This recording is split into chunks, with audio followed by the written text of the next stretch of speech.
Welcome, everybody, to a new season and a new edition of Inside the PFL. This is the Week 0 team breakdown.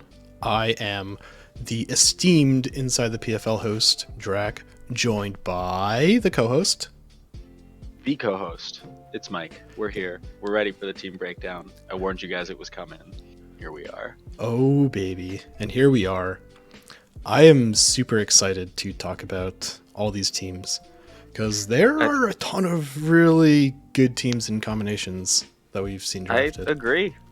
Not only are there a lot of good teams and combinations, like I keep looking over the what hasn't been drafted list and damn. And that's still scary. Lots of things are still on the board. Both the Slowbros, both the Indeedis, everybody's favorite Pokemon Entei.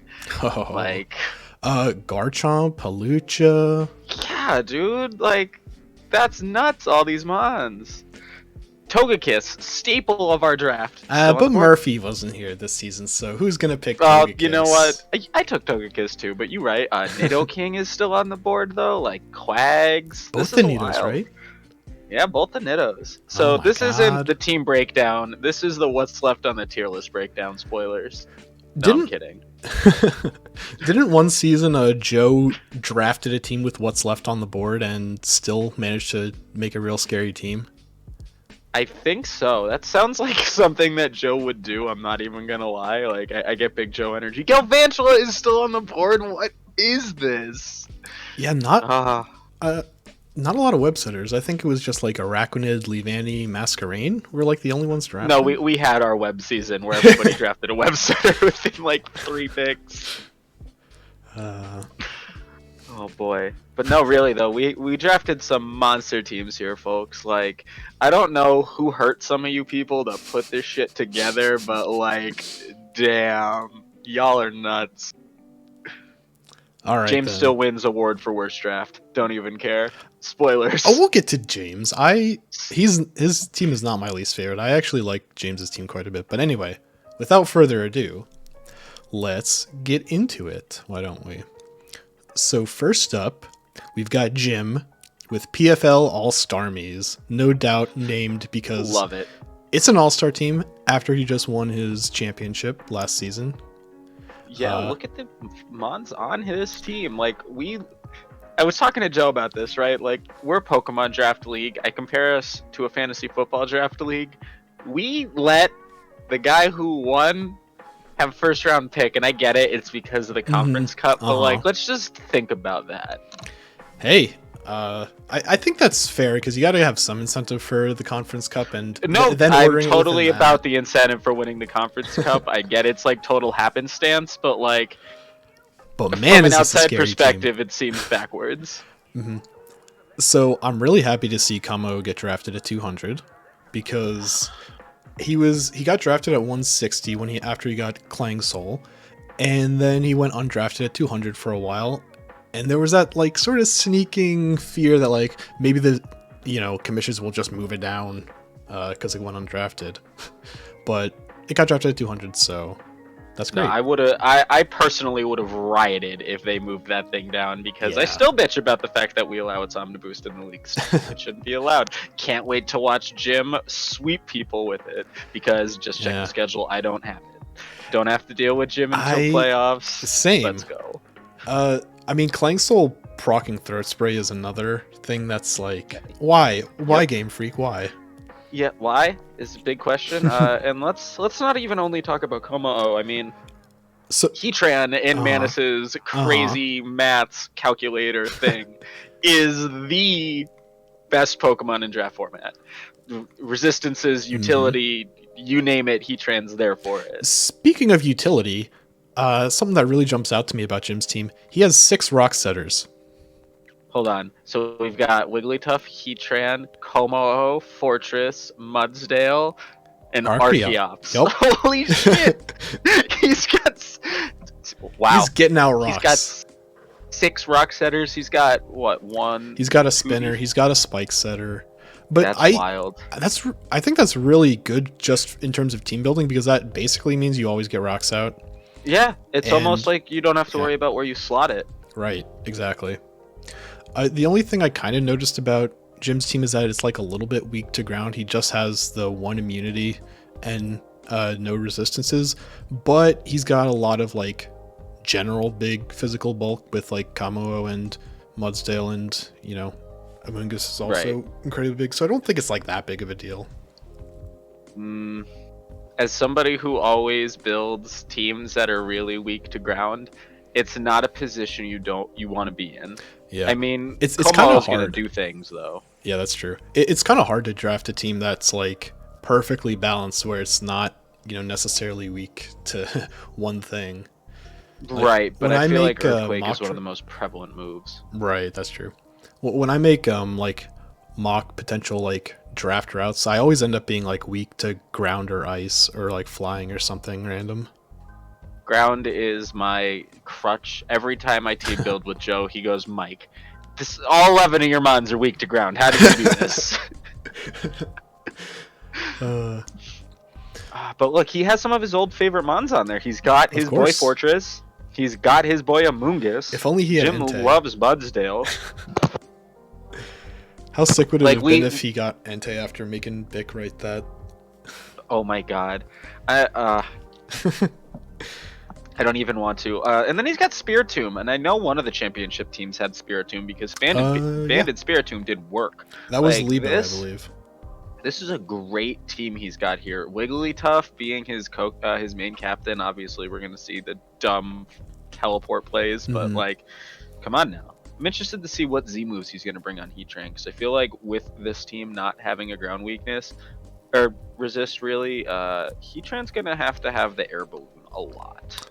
Yeah, that's fair. It'll be kind of hard to bring like the sort of bulky leftovers. Well, maybe not, because you can always do like sub leftovers or just like slam a Magma Storm with Protect. So it might not be so bad. I mean, Jim's good in the team builder. We'll see what he does. Yeah. But that's definitely something he's going to have to worry about is Heatran, and Amoongus is only neutral to it as well. Same with Fortress. Like, yeah, none of his bigs, you said it, are resisting that. Right. But I mean, that's pretty much the only complaint I see. Concur. I love like basically all the mons he drafted. I'm not big on Wigglytuff. That's the only thing. It's a 40-point mon. I think it's a great 40-point mon. Hey, high HP Wish is really impactful when you hit it, Yeah, and screen support's great. Teleport, heal bell, all of it. Just a good utility mon, and it's cheap. I'm not upset with it. He drafted a great team. Oh yeah. So then with that, let's get over to team number 2, Dan, the Dan Blades. So his main tank core of Mega Venusaur, P2, and Registeel. Oh boy. I was fat. going to talk to us about this. If he just brings Mega Venusaur and Porygon 2, and then 4 offensive mons, that's still a defensive core I don't want to have to solve. That's true. And he has like pretty good like offense and just general support mixed in with all that offense, because he got Rabombi with the webs. Like Noivern's got the fast pivot and defog. Victini is Victini. Victini is Victini, right. He's got the electric immunity with Zebstrika. He built a great team. Like, oh yeah. Sandslash is a pretty value 40-pointer as well. I'm so mad. He got it literal 1 pick before me. So many people were talking about Sandslash. Yeah, dude. Like, all I had to do was change the order of my last 2 picks. I probably would have got Sandslash and whoever the hell it was. I don't remember. Jokes are bad. But, like, yeah, maybe you this is a great defensive core. I love it. I do see what he's got 4 fighting resists. Yeah, 1, 2. His team 3. is almost if you don't resist fighting, you're weak to it. Like, pretty much. Like, there's what's only the 2 odd man neutral out? mons. Sandslash and Zebstrika. Zebstrika's not exactly a fighting switch in though, so. Right. So like that might be a problem Dan runs into, because like fighting mons generally get coverage. Like they're gonna get knockoff to hit Victini. They may get Ice Punch to hit Noivern really hard. Like a good fighting type Pokemon might be able to just run through Dan's team. Yeah, it might. But I'm sure he's aware of that, which is why he's got like the 2 fast fighting checks in Rabombi and Noivern. Yeah, you know, Rabambi just hitting Moonblast, and you know, web support is nice. Yeah, I'm interested to see what, if anything, he'll do with Glaceon. Or if it just stays never Yeah. coming to the match because you just needed a 40, right? But I mean, 130 specs, 130 special attack, freeze dry. That's not bad. And you know, we didn't nerf the EVs, so it still gets like toxic and heal bell and shit. So Yeah, I believe so. it should. The other ones get it. I'd be upset if Glaceon didn't. I don't know if that's a thing that just base EV gets or if it's distributed weirdly among the evolutions. I don't know, and our resident EV expert is not near me where I'd ask him. Is that Mario? It's his favorite Pokemon. Ah. Well then, that'll do it for Dan's team. It's a good team. Very scary. We all know how much I love Registeel. Oh yeah.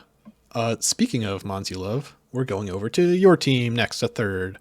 Real big Which fish. is kind of wild because there's not a lot of Mons that I draft often on this team. I mean, you got Hitmontop, who I like, but besides that, oh, and Arcanine, you know, my actual favorite Pokemon. But besides that, I've never drafted a single one of these Mons, I don't think. I might have had Primarina in a season. This is a pretty new team to me. I'm interested to see how this works. I really like your team. I said it like 30 times in the YouTube chat when we were doing the like live reveal of all the first round draft picks. Your Dragon Fairy Steel Core is so good. I love these three in Dragapult, Metagross, and Prim. Yeah, they're pretty great. I probably could have planned my fairy a little bit better, but that's either here nor there. I can fix it later. I'm very interested to see what this team does. If it wasn't going to be Metagross, I was going to grab Bisharp, but I didn't know how I felt about Bisharp. So I think Mandibuzz was a good pickup there. But, I mean, this is going to be a fun team. I can't believe I got most of the Mons I got, getting like Electros and Weezing. Come on now. Oh, that's great.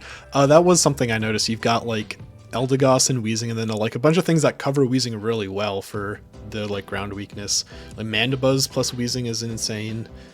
Electros just having no weaknesses with the Levitate is great. Yeah, I'm excited. I mean, my division is rough. We're not there yet, but Bix like average speed has to be 108. Like his team is so fast.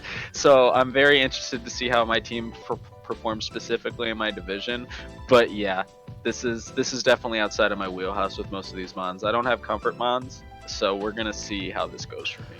One of the things I will say about your team in general is that Pult, Prim, and Metagross are almost always going to have to be very offensive because you've got like some really big tanks that don't necessarily do like a ton of damage. Like Mandibuzz has got Stab Foul Play, which is great. I love using Mandibuzz last season. But other than that, it's not doing a ton of damage, but like neither is Eldegoss, Weezing, Licky. So right. Like Arcanine can definitely do damage, but it's also a great utility mon with Morning Sun, Teleport, and Intim. Oh, you have the Intim core. I didn't even notice that. I have Hitmontop and Arcanine. Yeah, Hitmontop can even go Technician sometimes. So, and it gets a lot of good moves. It's a great fighting type Pokemon. Oh yeah, it gets Triple Axle, right? Oh, it gets Triple Axle. Banded Technician Triple Axle. Ooh. It gets like every priority move in the game. I'm isn't exaggerating it just a little like bit, Mach Punch, but it gets Punch? like 9 priority moves. No, it gets like Mach Punch. I think it gets E-Speed, gets Bullet Punch. No way. It does not get E-Speed. Does it not get E-Speed? I don't know. It gets a lot of priority moves. It definitely gets 9 priority moves. I don't know why that number sticks out in my head. It gets a doubles fake out move. Like, it's a good team. I'm very excited to use all of these mons. Wide Guard. No, it gets the doubles protect. That's what I'm thinking. It gets Wide Guard. A Wide Guard. What a disappointing move. What a disappointing move. I mean, at least for solo, right? Right. I don't like doubles moves in mons because I don't play doubles. But, I mean, as far as the team goes, I have some ideas for some possible trade drops if this doesn't go how I want it to go. But I like it so far. My Dragon Fairy Steel Core definitely is intimidating. Oh yeah.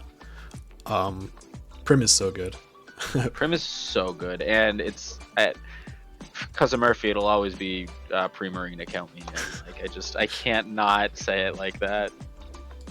I know some people aren't a big fan of their water type being neutral to steel, but looking at all the other mons you have, I really don't think it's that big of a deal. Like Arcanine resistant Tim, Mandibuzz is huge, Metagross is huge in resist. Like I don't think that'll necessarily be a problem for you.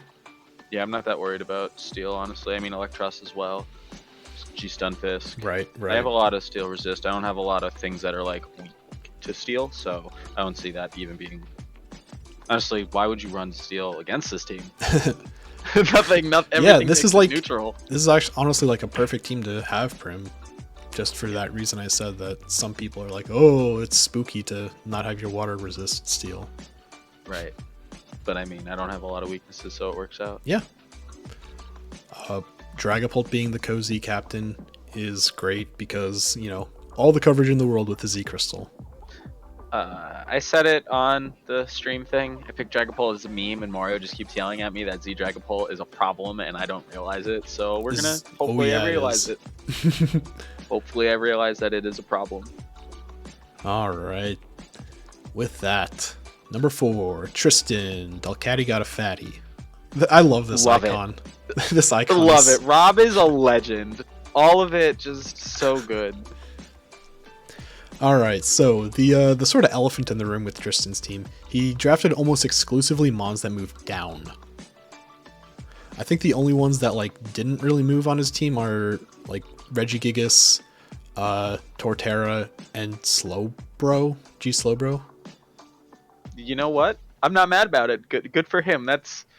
Wow, we moved Mola down. Look at this. Yeah, Bulu didn't move down. Bulu was 160 last season as well, but still. You know what? That's efficient drafting. Yeah.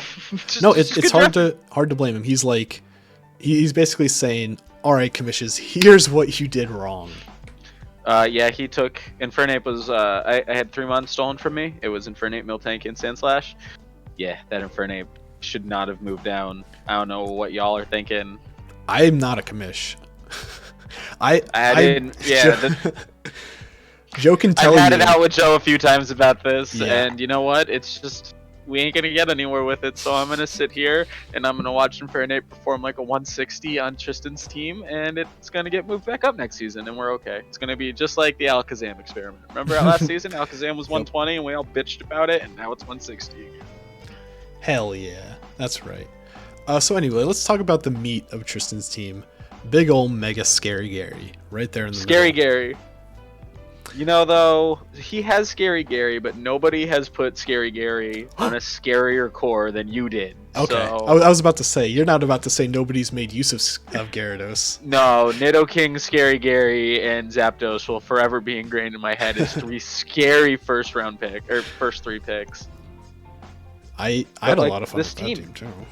He's gonna have a little bit of trouble. I mean, he's got Circuitry, I guess, and Torterra, Magneton, and Bulu, but the rest of his team doesn't want to deal with a good electric type.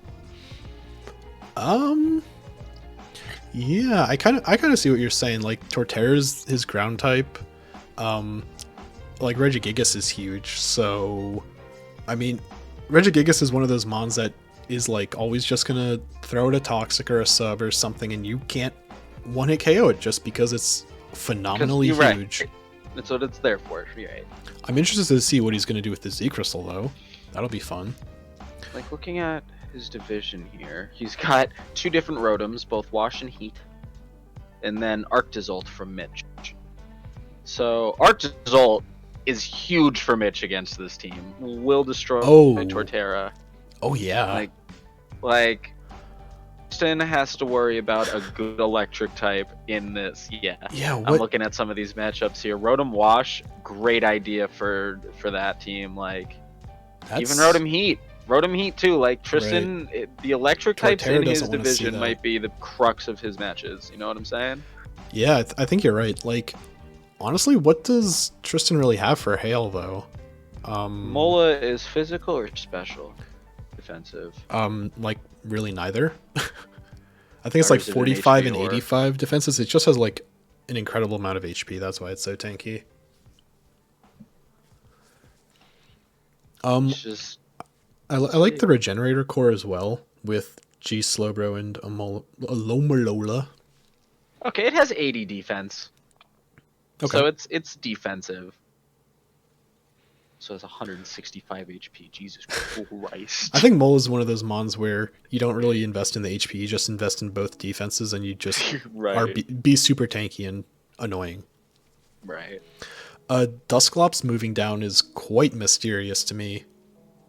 Because I used it at 60, then it got moved up, then nobody drafted it at 100, then they moved it down. I think Dusclops is a great 60-point Pokemon, right where he needs to be. Honestly, well, I think he is not worth the 100, but he is more than worth the 60. If there was an 80, he'd be right there. Maybe in some distant future or alternate universe, we'll get that level of granularity where we have the 80 and the like 140. Well, if we have the 80, tiers. We need the 140, right? Yeah. I like the offense on his team. He better win before he loses. I mean, Mola and G Slowbro is a great regenerator core. Hold the phone though. His team is like maybe moderately weak to EQ, but then he's got Bulu. So then he's got Bulu that is resisting, making it weaker. Right. It's not that pertinent of a problem if he's coming up against a strong ground type. However, Earth Power. I mean, then his switch-ins are like someone with the balloon or like Torn or Unmega Gyarados.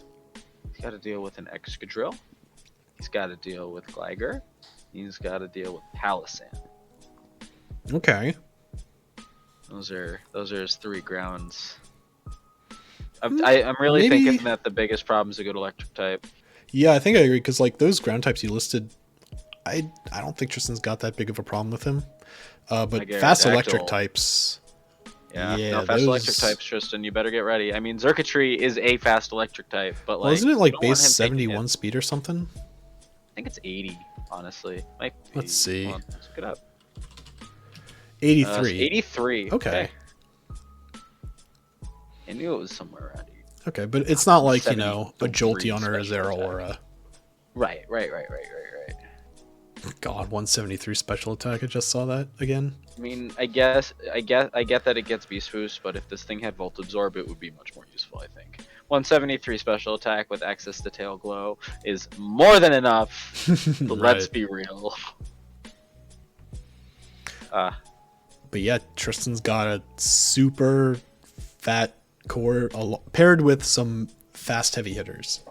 He has one of his favorite moves. Torn definitely gets Prankster Tailwind, right? Like, I'm not dumb here. It's flying it better. Tailwind might be Tristan's favorite move. He ran Tailwind on Suicune every single game last season. It does get Tailwind, yeah. And when he had Whimsicott, he ran Tailwind on it quite a few times. Tailwind might be Tristan's favorite move. So Prankster Tailwind for him is going to be great, especially with Xurkitree only being at an 83. Yeah, you're right. Fernape is pretty quick. Gyarados can be fast, with what's his speed? He's got to be 82, right? Gyarados is 81. 81. All right, but he gets D-Dance. So, right. Tailwind. Right.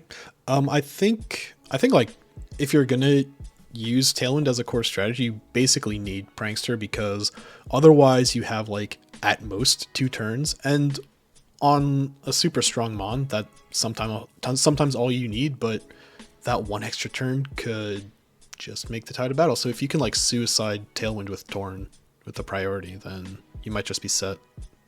Right. Or even just, now Torn is moving first is huge. Like, not only moving first with Prankster, but moving first on the offensive side. Right. So that could even be good. Oh, it's not a Z user, so it can't really like Z Tailwind, Prankster, Z Hurricane or something. Or I mean, Z Hurricane wouldn't be Prankster, but Prankster Tailwind in the Z Hurricane is what I was saying. But anyway, right, we spend a bit of time on Tristan's team. Very scary as always. Right. He did good.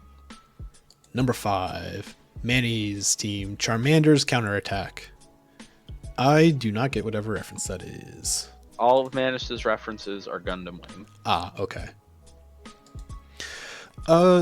So obviously Dracovish is a huge problem, as we saw basically everybody who is fighting him draft a water absorber immediately after seeing the schedule, right?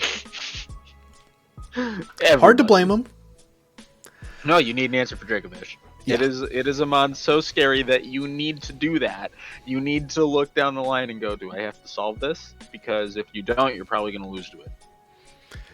Yeah, very, very true. Other than that, I'm kind of like just whelmed by Manny's team. It's like one of the few teams I would say I don't like, just because it's so. I don't so see a lot weird. of WoW in me either. I do like he's got a lot of into Dracovish. He's got Volt Switch into Dracovish. He's got Explosion into Dracovish. He's got Parting Shot. Surprisingly, not his Z Captain into Dracovish. He's got Teleport into Dracovish. Like, Yeah, very true.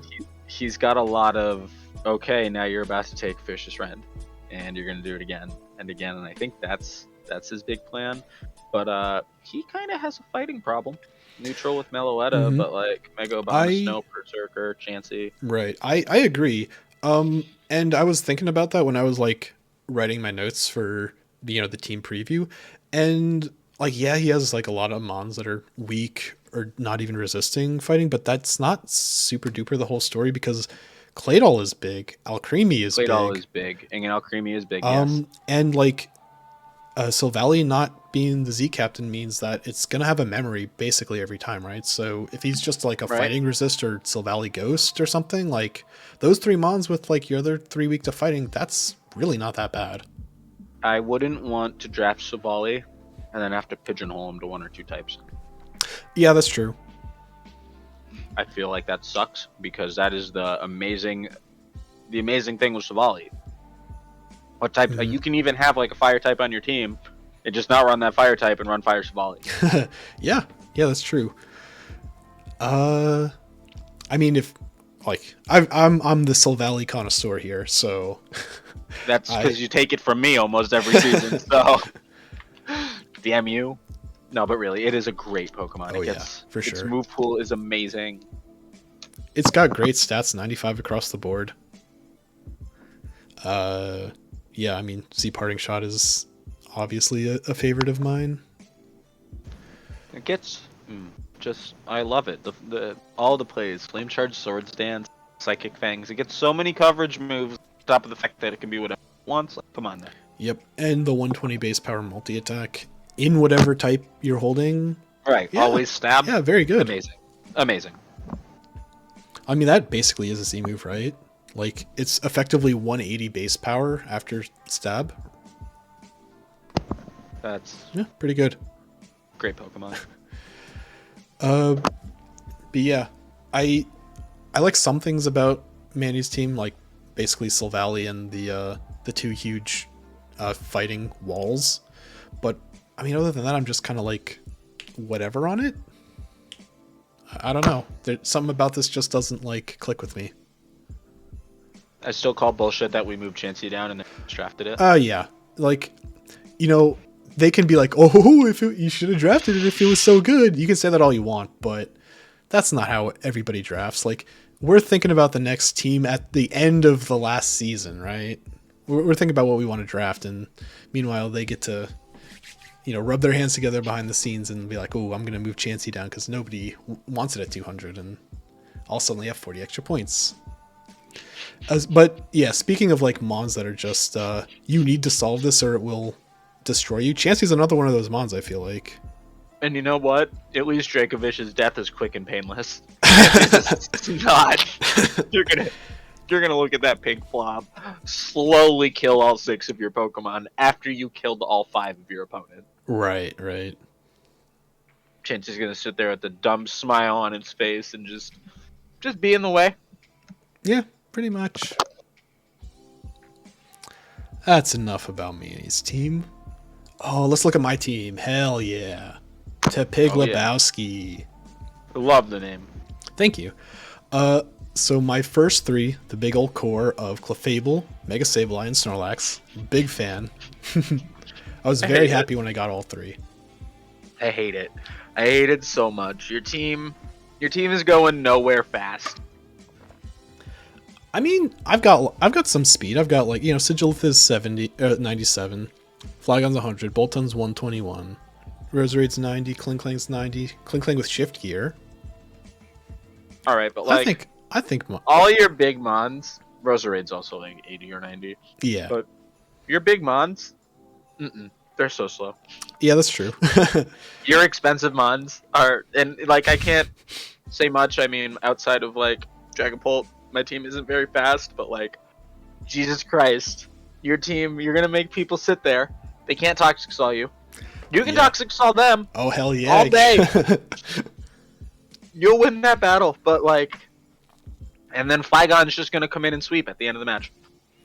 That's kind of just the game plan. Yeah, you're right. You're gonna pick 1 to 2 offensive mons, and you're gonna hide them. And your other 4 mons are gonna get in the goddamn way. Yeah. So when I was originally like planning out this team, I wanted GR to Kuno, but then I needed Arctivish because I'm fighting Dracovish farther down the line, and Colossal also moved down, and Colossal fit my team pretty well, I think. So I got those 2, and one of them's always gonna have the boots. And it's kind of hard to justify having GR to Kuno, who can't hold the boots, when you've got those other 2 as well competing for it. So my flying type has a magic card now.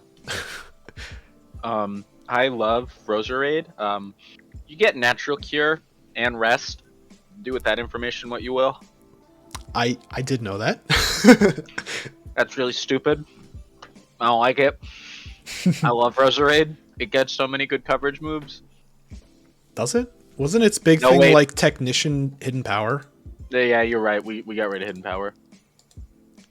Still does get access to Toxic Spikes, which is useful. Yeah, regular spikes and T-Spikes. Colossal gets Rocks and Spikes and Spin. Yeah, I've got the Magic Bounce user. Buzzswell is large enough to take a +2 Outrage from Flygon and then kill it. Is that like tech from a previous match? Because I got both of them. Oh, yeah. I think I lost a playoff match to that. Ah, okay. He crit me with the Leech Life, to be fair, but I still died in return with Flygon. I was very tilted. I was like, yeah, this thing's going to die. I'm +2 right now. It did.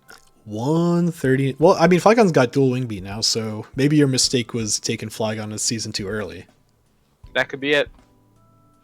I mean, 139. Or I could have had dual wing beat and I just didn't bring it, which is the much more likely option here.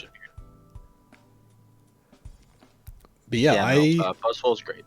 I'm excited to use my team just because a lot of the stuff that annoys me in battle is having status on my mons and like having multiple layers of hazards on my side of the field. So now I've got 2 magic card users, a magic bouncer, and my tank core is immune to toxic. So yeah. Damn. And I've got some scary setup as well. Yeah, I'm excited to see this team go off, especially because I don't have to deal with it. Not until playoffs. I'm not making it to playoffs. I don't have to deal with it. You're gonna pilot Dragapult not into playoffs? Oh, I'm keeping that bitch in a cage. Let's be real. You're just not gonna bring it any week. Right. I won't bring it at all. I'll make everybody think I'm gonna bring it every week and then just not bring it. Ho ho ho. That's the real play. All right. I think we've said everything about my team we could say. I agree. Oh wait, no. You took Mega Sableye after it moved down. I can't wait to watch you do stupid prankster shit and then Mega Evolve and then win game. Yeah, especially since, we have that sort of anecdote between us where my very first season in the league, I was coming off Gen 4, to be fair. So I didn't, my last competitive experience was like in Gen 4 playing Wi-Fi battles, and I didn't know prankster was a thing. And then, why is Sableye going first? Why can it Willow Mega Gallade first? What is going on? And I just got owned by it. So then I learned how prankster works the hard way. That is the only way to learn how Prankster works. Well then, with that, let's go over to Vangi's team. Twitch plays PFL. I like this icon a lot. Yeah, I like it. I like that Vangi's here. I'm ready. I like it. This is gonna be good. His team is scary. I'm not a big proponent of either Mega Charizard because of their original 4x weakness to rocks. Mm-hmm. But at the same time, I also swept Garrison in the PCL last season with Megazard X. So hell yeah. He's terrifying. Tough Claws, Dragon Dance, anything. Yeah. Any move. Anyone, pick one. Gets Earthquake, Flare Blitz, Outrage, Dragon Claw. Just pick a move. It gets Roost. I think like the big issue with Vangi's team overall is that outside of like the magic bounce, it's a little weak to hazards, right? Yeah, he's because got, like, your Mega's 4x weak. You're not bringing both Masquerain and Xatu to the same match, right? Weavile's weak. But, I mean, I guess that's why you have a Magic Bouncer, right? Does Masquerain get Defog? It does. Wildly good Pokemon. Yeah. So I think the Komala pick makes a lot of sense, just because Hazard seemed to be kind of an issue with him, or with this kind of a team. Like the only real Hazard resist you would say is like Ferrothorn. I guess Passimian resists rocks too, but I'm also looking at like. He's got to worry. Xatu 4x resists fighting, right? But like, good portion of his defensive core does not want to take some fighting moves. Yeah, like okay, Feeny switches into fighting moves, but so many fighting guys also. How get many poison fighting jab. moves does Feeny switch into is the other question. It doesn't get reliable recovery outside of leftovers. Right. It pretty much just has rest, which means that you're not running misty terrains, so everybody else is liable to get statused now. He's got to be careful. He's got to play very careful. I love Ferrothorn on the defensive side. I love Weavile. I don't think it's worth 160. I think it's a great 140 point Pokemon, but it's one of those. Hey, Pikachu! Look at that! Look at Pikachu. Pikachu's quick too. Pikachu's 90. But I mean, the light ball. Quick enough. Yeah. It's quick enough to just like, volt switch on your tank and chunk it and get something that checks the tank and cleans. So now you've kind of crippled him on, right? I feel like Lantern is almost always going to have Volt Absorb as well. I believe Vangi is fighting Dracovish, so. Well, mine is when he fights Dracovish. Then it probably won't come to any other game. He definitely drafted that just for Dracovish. Actually Masquerain helps out Weavile and Zard a lot too. You know what? You know who wants to take a Fishious Rend from Dracovish? Zardex. Does he? Yeah, it's 4x resisted. I mean, no, it's neutral. Oh yeah, I'm an idiot. Man, what a world if fire resisted water. And I was being James for a minute, is what happened there. Is there some story? I don't know. James thought that fire had an easy game against, was it water? Oh, yeah. He thought fire versus water was an easy win for fire and monotype. That's right. Right. Still never know what he was thinking with that. I think he was thinking like Specs Solar Beam on Ninetales or something. I will never know what Manus is thinking. Anyway. Or James, rather. Right.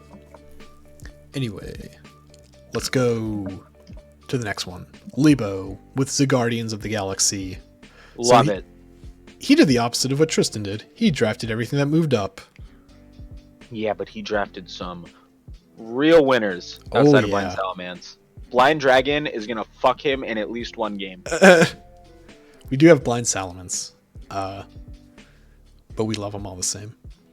But I mean, his two first picks with Nihilego and Salamence, those are mons that snowball out of control if you don't deal with them. Right. Between Beast Boost and Moxie, those are win cons. Absolutely. And then, Mamoswine being there, Mantine, Scizor, like, he's got such big, bulky mons.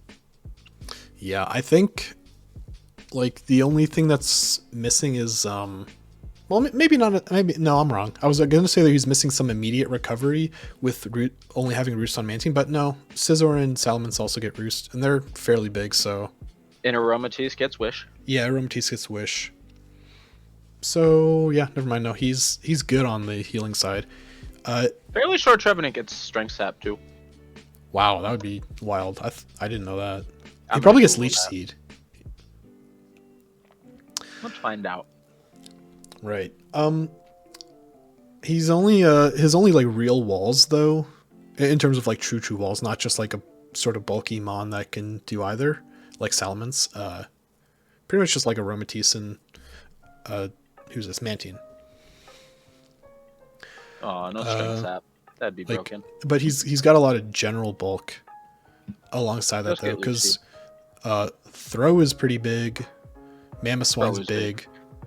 Yep. Golem is big. Scizzor's Yep. big. Trevenant is not small. Yeah, Trevenant's not small. Scizor can run like 7 different items. True. It's even Nihilego has a very big special defensive butt. Right. Bulky Nihilego is a thing. I do like the kind of a cute strategy of drafting Nihilego alongside a prominent bullet puncher. You just take one of the Nihilego checks off the board. Why don't you? Oh yeah. It's a very valid And strategy. if you know Nihilego doesn't murder something, bullet punch will probably finish the job. Yeah, very true. He drafted a lot of good. It's a very scary team. Yeah, and I like his lower tiers as well, with like Trev, Houndoom, Heliolisk, A-Golem, because those are mons that kind of like can go under the radar, but could be a super big problem for the wrong team, right? If you're prepping for his team and you just like sort of forget about Houndoom, like, ooh, that's pretty scary. Like Fire Blast, Dark Pulse, potentially like Specs, because isn't he fairly fast? Isn't like, I wanted to say 115 Houndoom speed? Oh no, Mega Houndoom's 115. Regular Houndoom's still 95. Yeah, that's still good though. It's a great Scarf user. Oh, for sure. Yeah, as somebody who has to deal with Houndoom, right? And the rest of this team. It's going to be a good matchup. That's also not to mention that Houndoom has Flash Fire for Scizor. Yes, it does. Very nice, very nice. I like his synergy. Well then. Also, A-Golem getting Stab Explosion is just... Well, Galvanize also gives you the 1.2x boost, so it's a little bit better than Stab. Just chef's kiss. Mwah. I think I had A-Golem my first season, and he did some work. I was a fan of him. You shouldn't do all the work. You should do just a little bit. Yeah, he did a little bit of work. He did a modest amount of work. That's all you need. So then, with that, number 9, Dave. I believe you, but my Tsunami gun don't. So the first thing I noticed about Dave's team is that it's very special attack heavy. Like, you got Hydreigon, Gengar, Jolteon, two evolutions, Jolteon and Espeon, Rotom Frost. Yeah, but then he's got Poliwrath and Donphan and even Corviknight. Yeah, Corviknight can, like, do the bulk up power trip set, but if I'm looking at, like, physical threats, I don't know if Poliwrath really gives that kind of an oomph that, like, oh, I'm scared of this guy. I better, bring some fat physical wall to destroy it. I feel like a lot of sort of middling walls can kind of beat Poliwrath, but maybe I'm wrong. I'm sure Big has some insane calculation about how Poliwrath is actually the best. 100% has some. You want to know why it's the best? Because it can probably beat Entei if it doesn't get burned.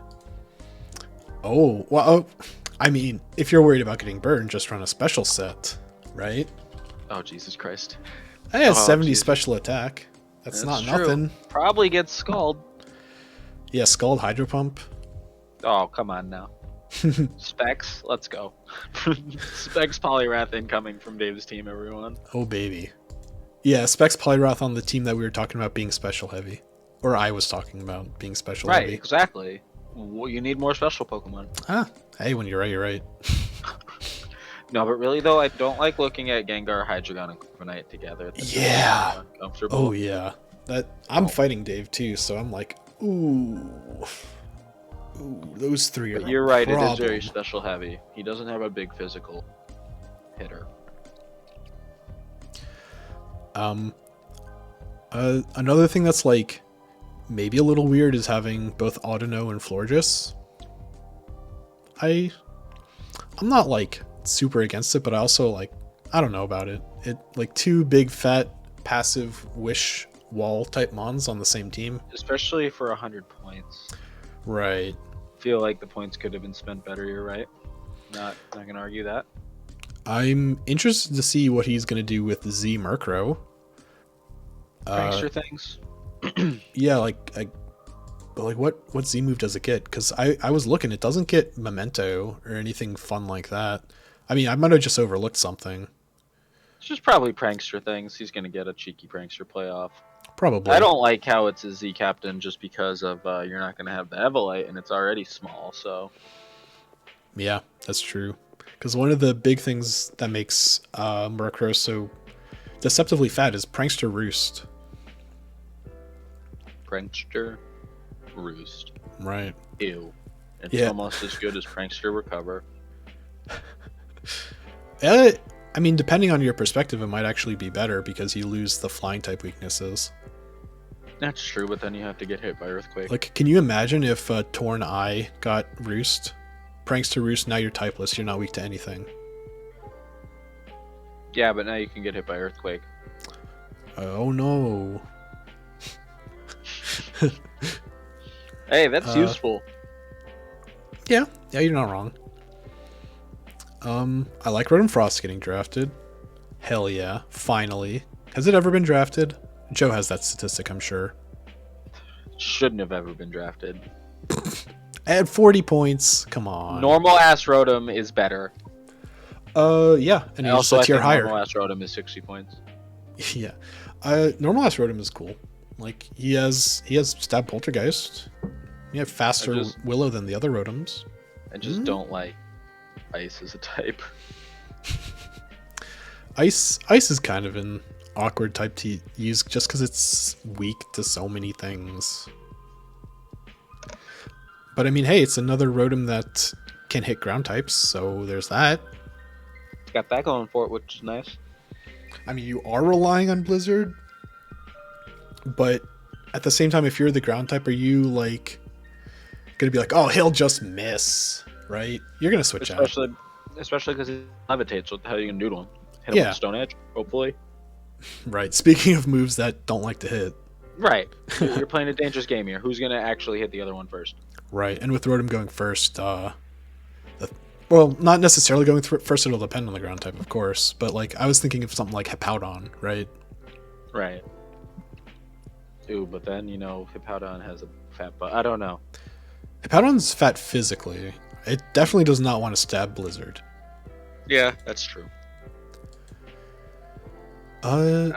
He needs a physical mod. Yeah. That's the big thing here. I like Donphan. Donphan's great. Hazards plus spin is He's a great amazing. Get trapped. Ice Shard too. Oh yeah, Ice Shard. Send in a flying type. Come on. Yeah. I mean, Dave's got a solid team.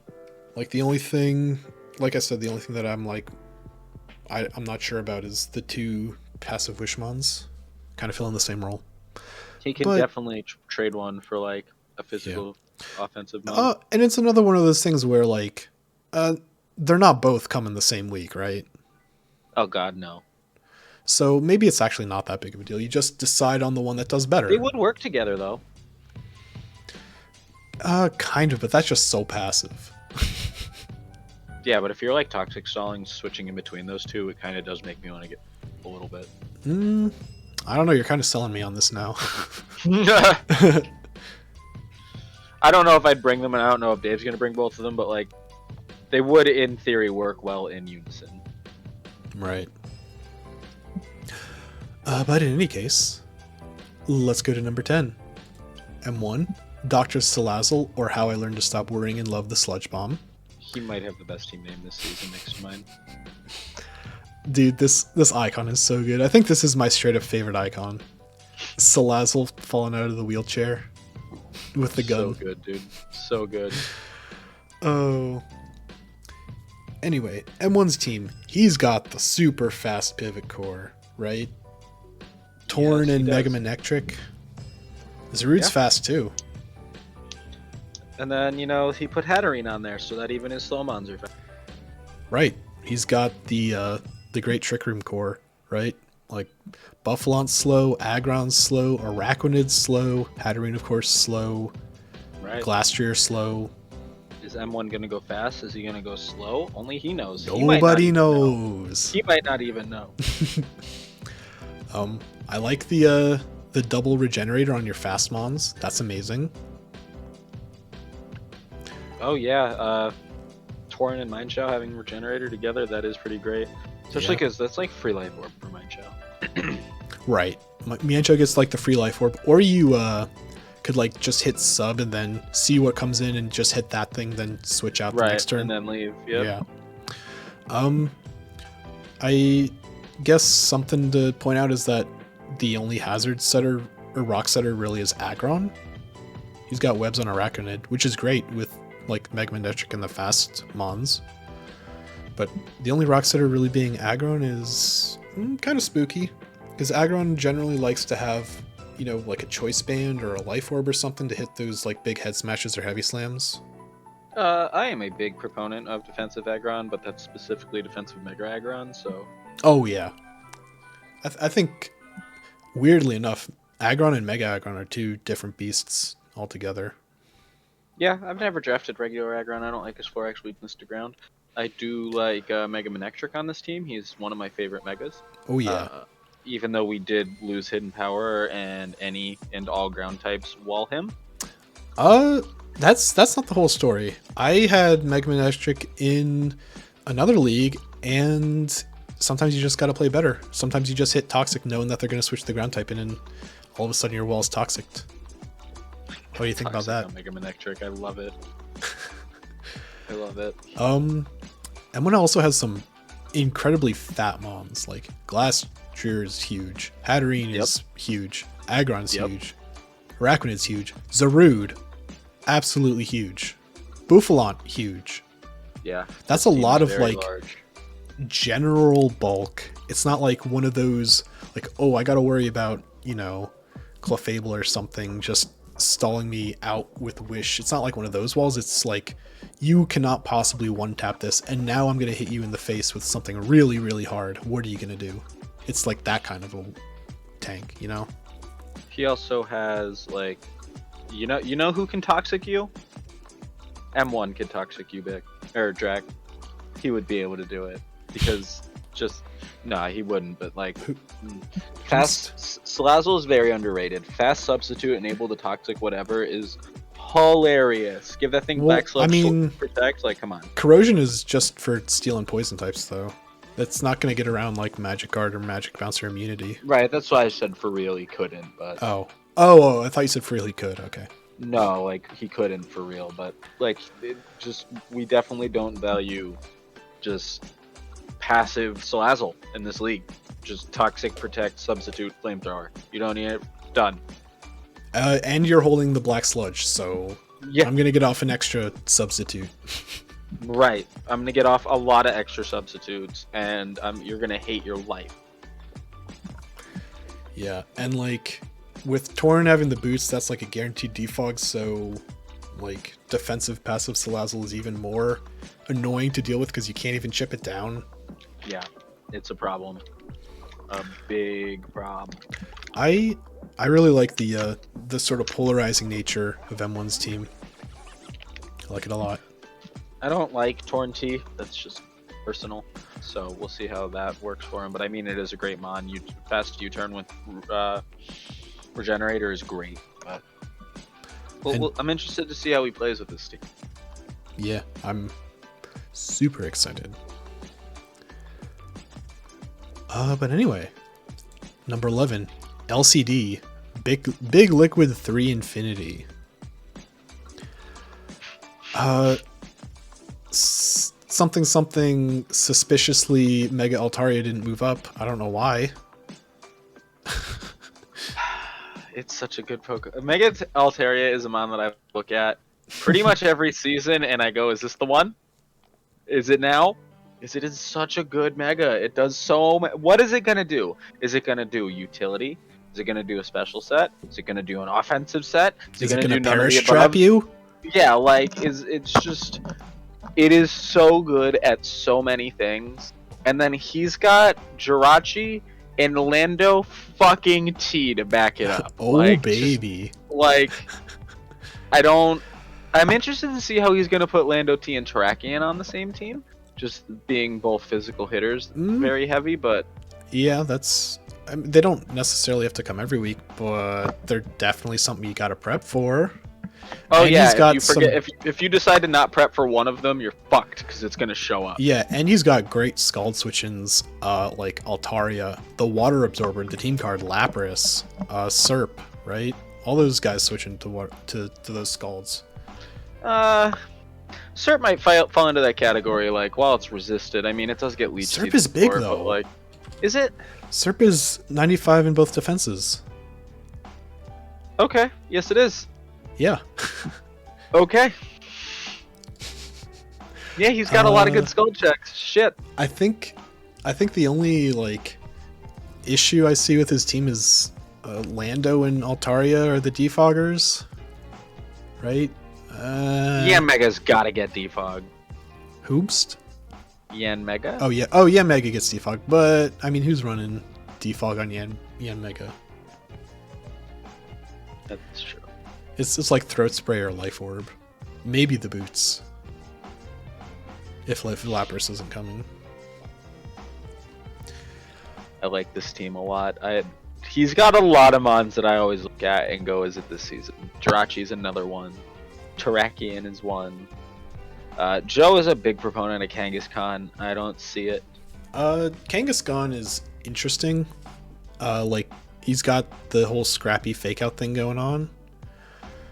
So that's fun. It's also very fat with Wish, and he's got like all the coverage and all the status.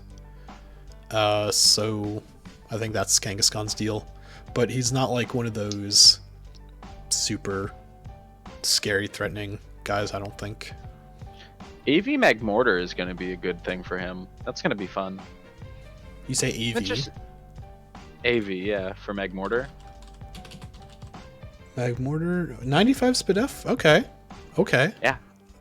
With an Assault Vest, that's a problem. It gets a lot of good coverage moves to just kind of slap you around a little bit, as a good Assault Vester should, and then it dies. All right, and for 40 points, like... Oh, is he 40? I thought he was 60. No, he scooped that bitch for 40 points. Oh my god. And even if he was 60, he can afford it. LCD drafted 2 200s and still has 20 points left. Yeah.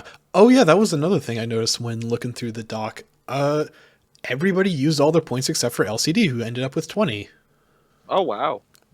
I'm normally the guy who likes to draft with a couple points like left over at the end so I can make trades and pickups, but it just didn't work out with the guys I wanted this time. Yeah, I never really worry about what I'm left over. I normally try and use everything so that I can have the most like efficient, in my mind, use of points. Having 20 points left over is good because you can upgrade a 40 to a 60 or a 100 to a 120. Wiggle. Gives you some waggle room. All right. He's got great hazards as well. Does Skuntank get Skuntank gets defog. Oh. I'm sure Bick is watching the VOD like, guys, Skuntank's a defogger! yeah, definitely. Skuntank gets defog. I didn't even see it there, and then as soon as I did. We love you, Bick. It does not get Toxic Spikes. Does get Venom Drench and Venoshock, though. Okay. So, like, his rockers are like Clefairy, Jirachi, Lando, Terrakion. That's real solid. Like, yeah, you can I like easily slot rocks lead on Lando. one of them. Lead Lando with rocks U-turn is great. And in Tim's, so like That's what I'm unless they saying. lead their like bulky water or whatever gets an ice move for you, it's pretty free. Yeah, Right? it's pretty free. And it's obviously his. Wait, it's his main Z captain. Interesting. Yeah. I mean, I guess maybe like Jirachi could be another main Z captain, but if Yeah, he, that might be it. but also like you're not necessarily putting the Z captain to always hit the utility move. Sometimes you just want to blow something up. Like, And you know what? a That couple of knockoff's times. gonna do nothing. Right. You can't even like the After the Space Intim, 65 like, knockoff. yeah, and then you're intimidated on top of it. It's gonna do nothing. Right. Like offensive Z move, even if it's your main Z captain, is fine. Like I ran Z normal on Silvally a couple of times. Yeah, it's great. It's great. All right.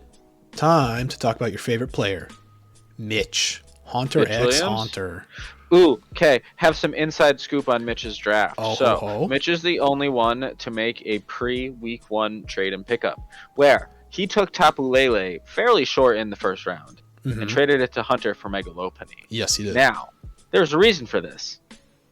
Mitch and Hunter do jiu-jitsu together, and there was a jiu-jitsu tournament, and Mitch, being the moron he is, bet Hunter that he wouldn't win. Bet him his draft pick. Oh. Hunter kicked ass. Oh, baby. I'm so glad we have that insider scoop.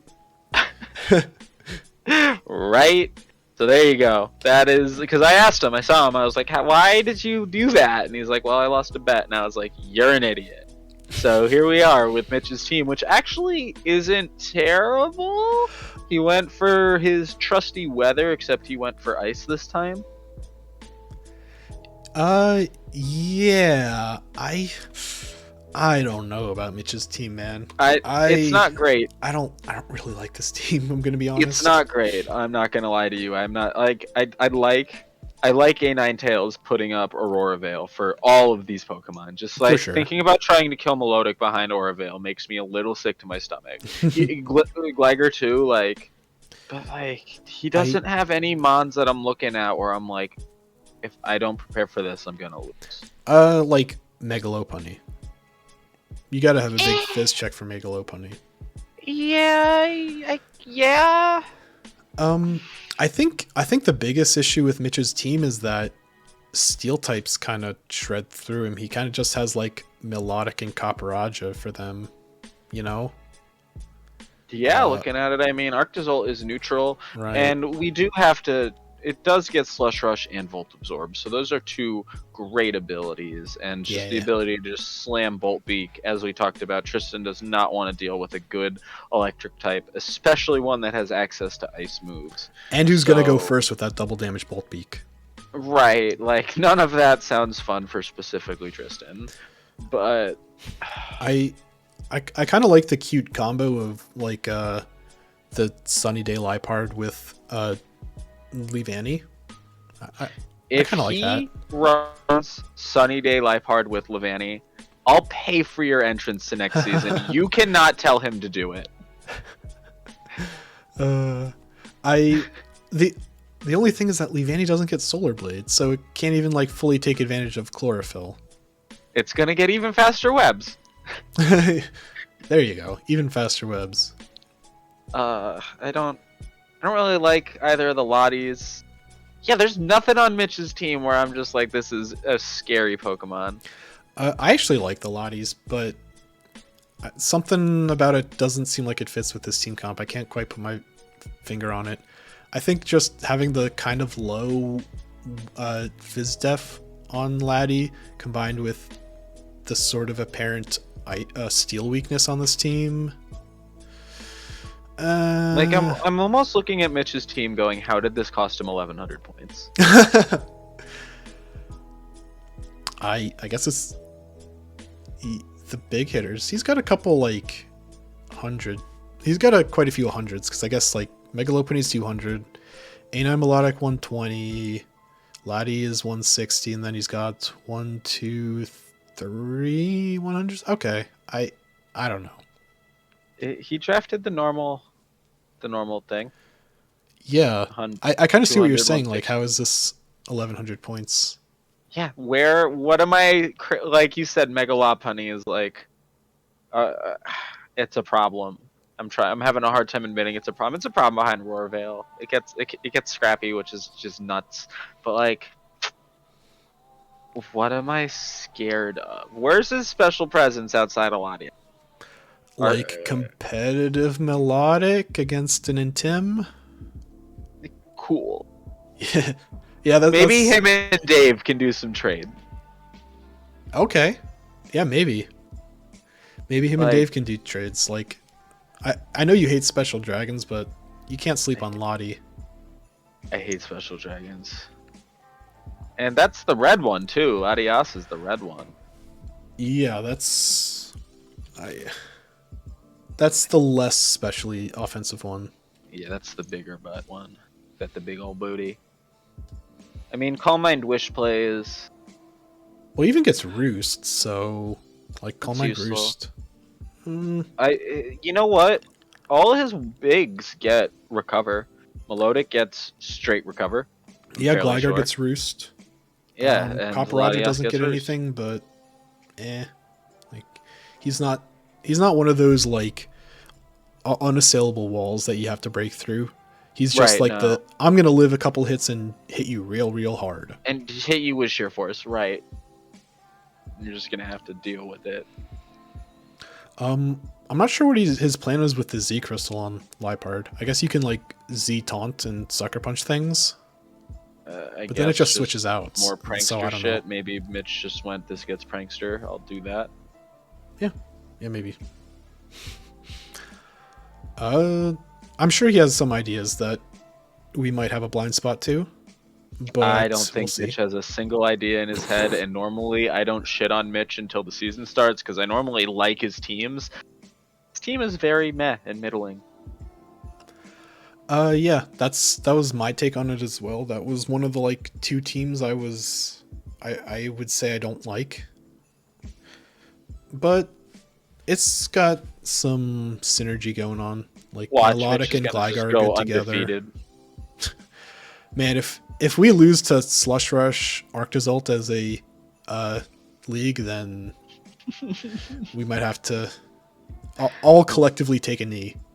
If we lose to Mitch piloting Slush Rush, yikes! I think the big issue with Slush Rush is that like you've got base 55 speed, so you're not going that fast. Like a lot of Scarfers are going to be faster than you. And he doesn't want to deal with Bullet Punch.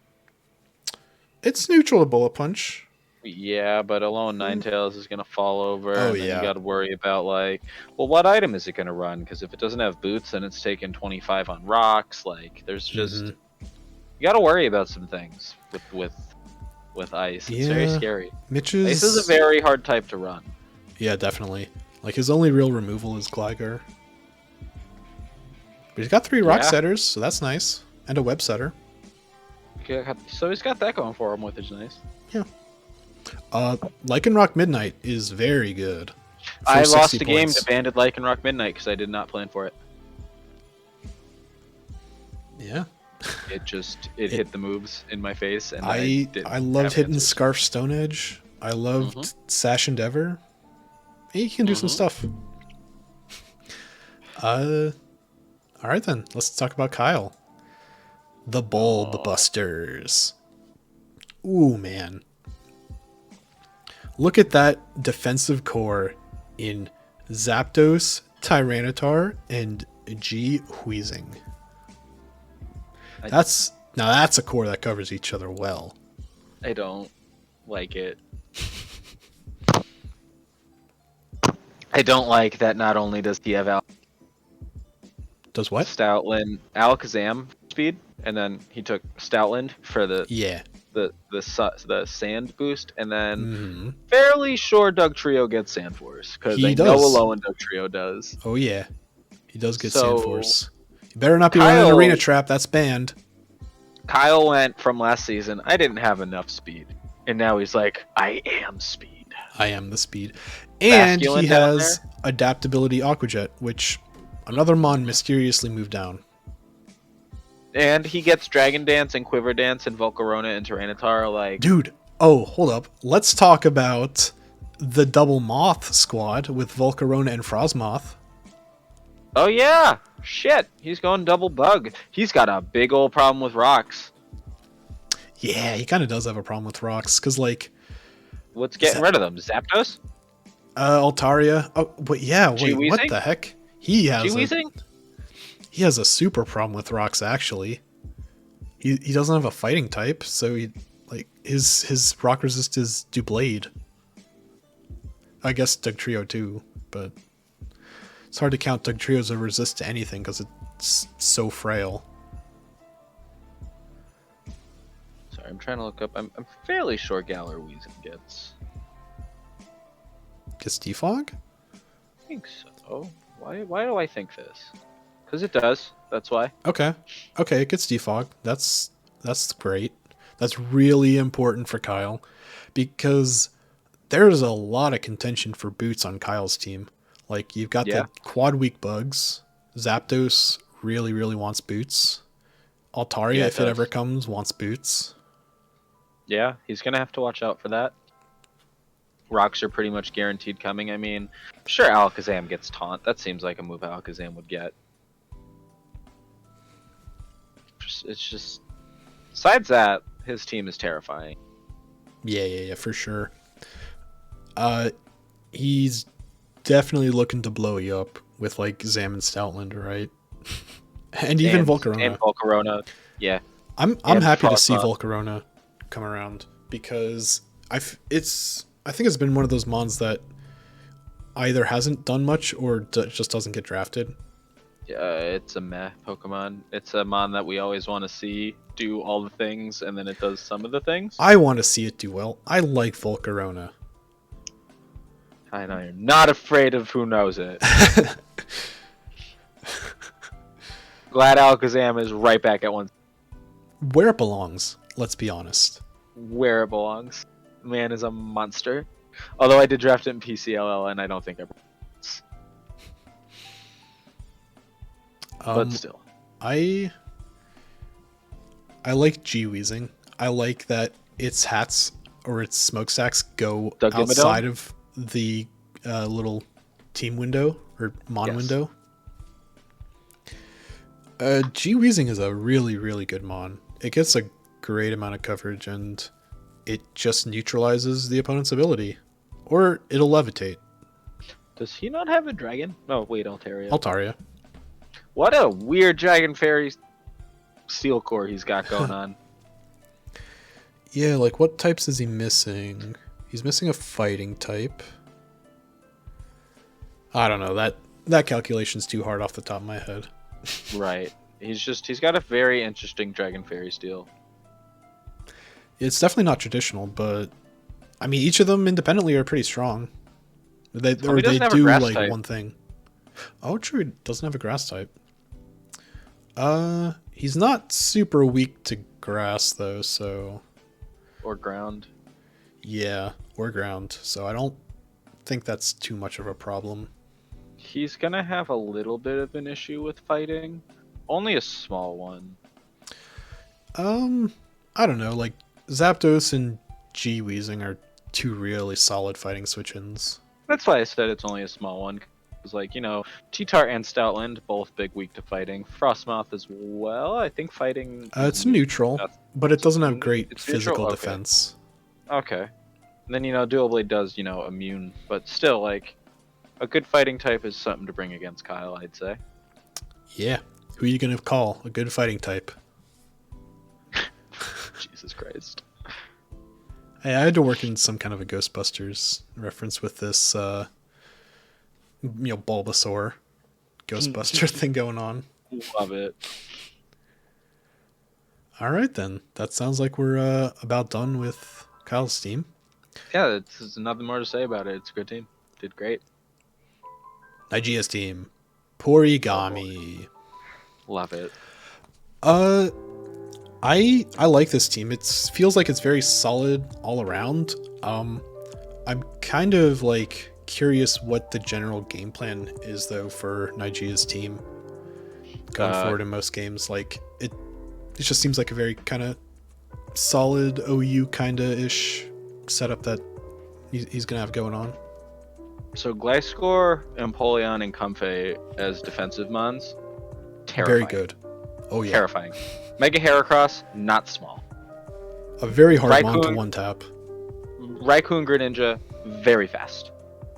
He's got a very good team. I am super excited to see this. What is his... Oh, duh. Mega Heracross. It's like, what's his big physical hit? But no, Well, Gliscor is the big physical switch-in. That too, you could run... Well, no, hitter. Oh, you hitter. You could run an offensive Swords Dance Gliscor. That's doable. Right. It's got the attack where you're not dumb for doing that. And I think it's also like base 100 speed. Gliscor is stupid I think it's fast. 95 speed, but still, yeah. Faster tank, than it should be, yeah. Right, fast tank is like, what the hell? And just, the ability to not be toxic is just great. I said on stream that I like Cinderace better than Greninja, but Nijia came back and said that he thinks that Greninja is one of the best mons in draft format. So I am excited to see what he does with it. Oh yeah, for sure. I think I agree that Cinderace is better, but I mean, stab everything is really, really good. Yeah, we're really just splitting hairs here. We're saying which great Pokemon is better. But I love Raikou. One of my favorite Pokemon, especially in the draft format, especially because it's one of the only electric types that can hit ground types. And as Nijia's cozy captain, let me tell the people playing Nijia, prepare for Z Raikou to hit some kind of Z move on you, because it's probably going to kill you, and I'm probably going to laugh about it. Because I've run those calcs before, and that thing is a monster with covered Z moves. Even with just Z Electric, just stab hitting you in the face. Yeah, it is pretty hard to go wrong with just, I've got a very high base power stab move. Deal with this. Or, it's a nice ground type you have there. Be a shame if I got hit with a Z Water. Yeah. And lots of ground types don't appreciate getting burned, so even if you just like slam Scald on a predicted switch... Yeah, just slamming Scald, never a bad idea. It's got cheeky good special defense too. Yeah, I think it also gets Calm Mind, so... Oh, it does. Comfey and Regice are great special walls to pair alongside Gliscor. Yeah. Just Regice coming in to cackle at any and every Ice Beam just makes me feel good on the inside. I love Regice. The weakness policy, rock polish Regice play is That's great. A meme. It's so good. You get out of here. And then it gets charge and icy wind if you want to meme even harder. Like, come on. Salt Vest meme Pokemon.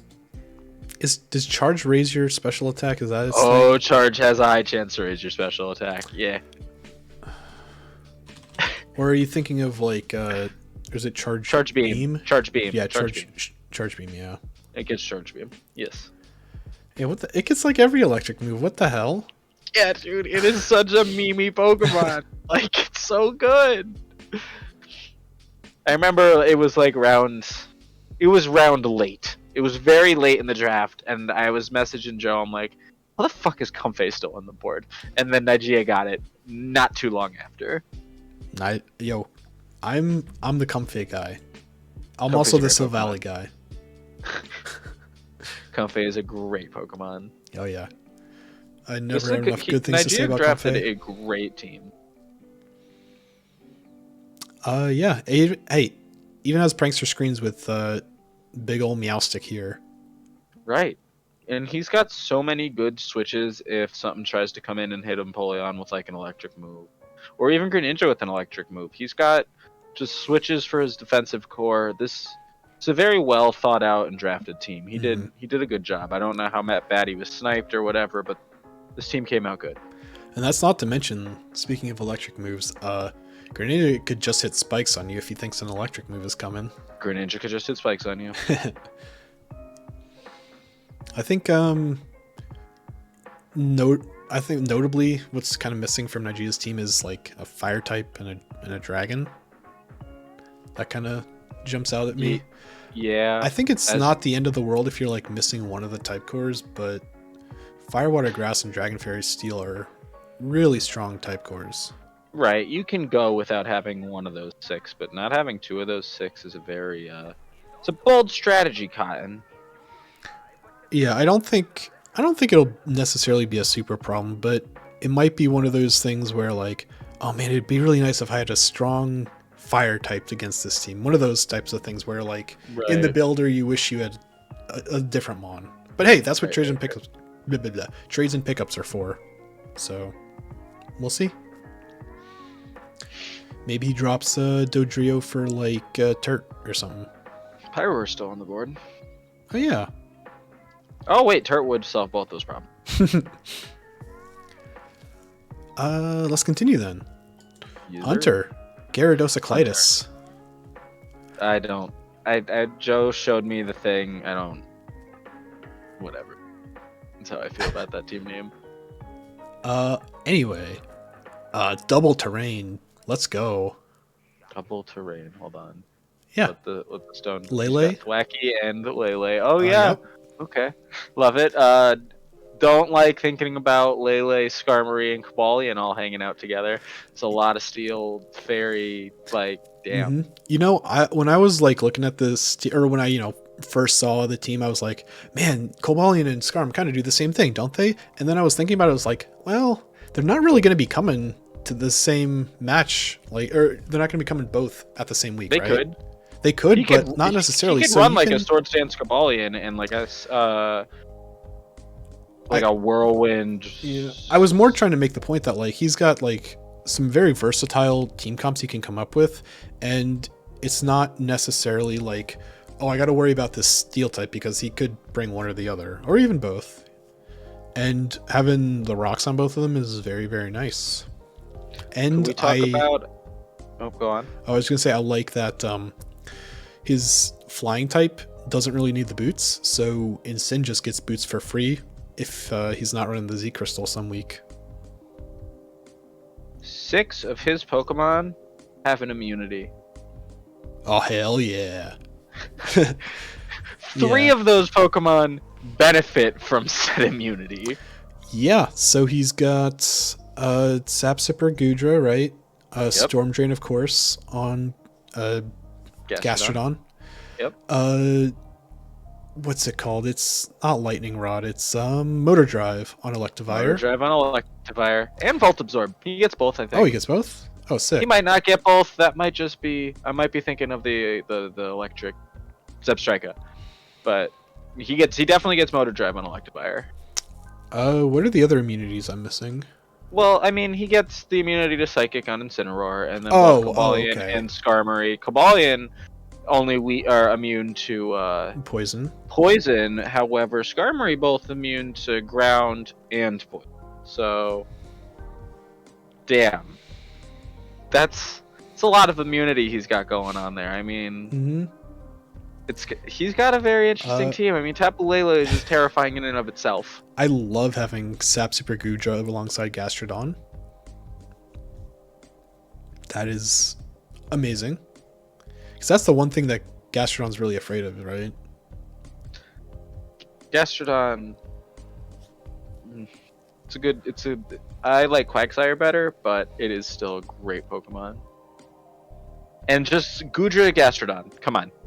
Mm-hmm. And, hey, he's got a grassy terrain for like free leftovers and the EQ resist for Cobalion and Incineroar. That's great. It even helps out with like the AV Gudra. It's getting leftovers from grassy terrain as well. So good. Yeah, I really like Hunter's team. He didn't draft a really fast team that has no defense, but he didn't draft a really defensive team that has no offense. He drafted a very middle team. Yeah, and he's still got very scary threats that'll blow you up. Like we saw what Jim did with Lele last season. Incineroar is a problem. Oh yeah. Cobalion only has like 90 in its attacking stat, but its defenses are big enough where like it's gonna hit you a couple of times. And I remember Mitch used just straight leftovers bulky Cobalion really well one season to just be there. Just there. Alright, I guess you remember that better than me because I don't remember What I remember Mitch having Cobalion is when he switched into Focus Blast on Nidoking. That's what I remember him doing. That also sounds like a very Mitch play too. So Mitch swings wildly between knowing what's happening and Mitch. I like the double priority core with Lycanroc and Thwackey. That's pretty nice. The good thing about the priority Excel Rock is that, you know, if you're up against a flying type, Psychic Terrain doesn't really matter. So you're hitting that priority anyway. Doesn't Psychic Terrain stop priority moves? Not if you're in the air, aka a flying type. Oh. And then Thwackey obviously only has the priority with Grassy Terrain, which it's setting, so it's not going to have to worry about that anyway. True. So True. I like it. Oh man, he did good. I'm excited. I keep saying this about people's teams, but I'm excited to see them play because y'all fuckers are nuts. I don't think Hunter keeps Cobalion and Skarmory throughout the season, though. I think one of those two lead this team. Yeah, he might be able to do better with a more explosive offensive fighting type, but I don't really know which ones are still on the board. It's just having a 100 or a 120 point mon on your team that you're not bringing is like a waste. I mean, you can't bring every mon every game. Right, but if he... I don't know. Well, I'm excited to see what he does with it. Right. You know, strong hazards. We didn't even talk about the webs on Ariados.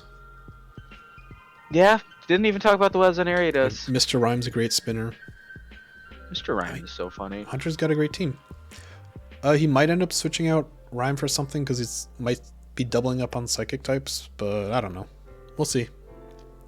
It's up to him at the end of the day. Double psychic, double steel. Oh yeah. Alright. On to number 16. James. Cillian's Crustle Undies. The worst team in the league so far. That team name. I don't like any of it.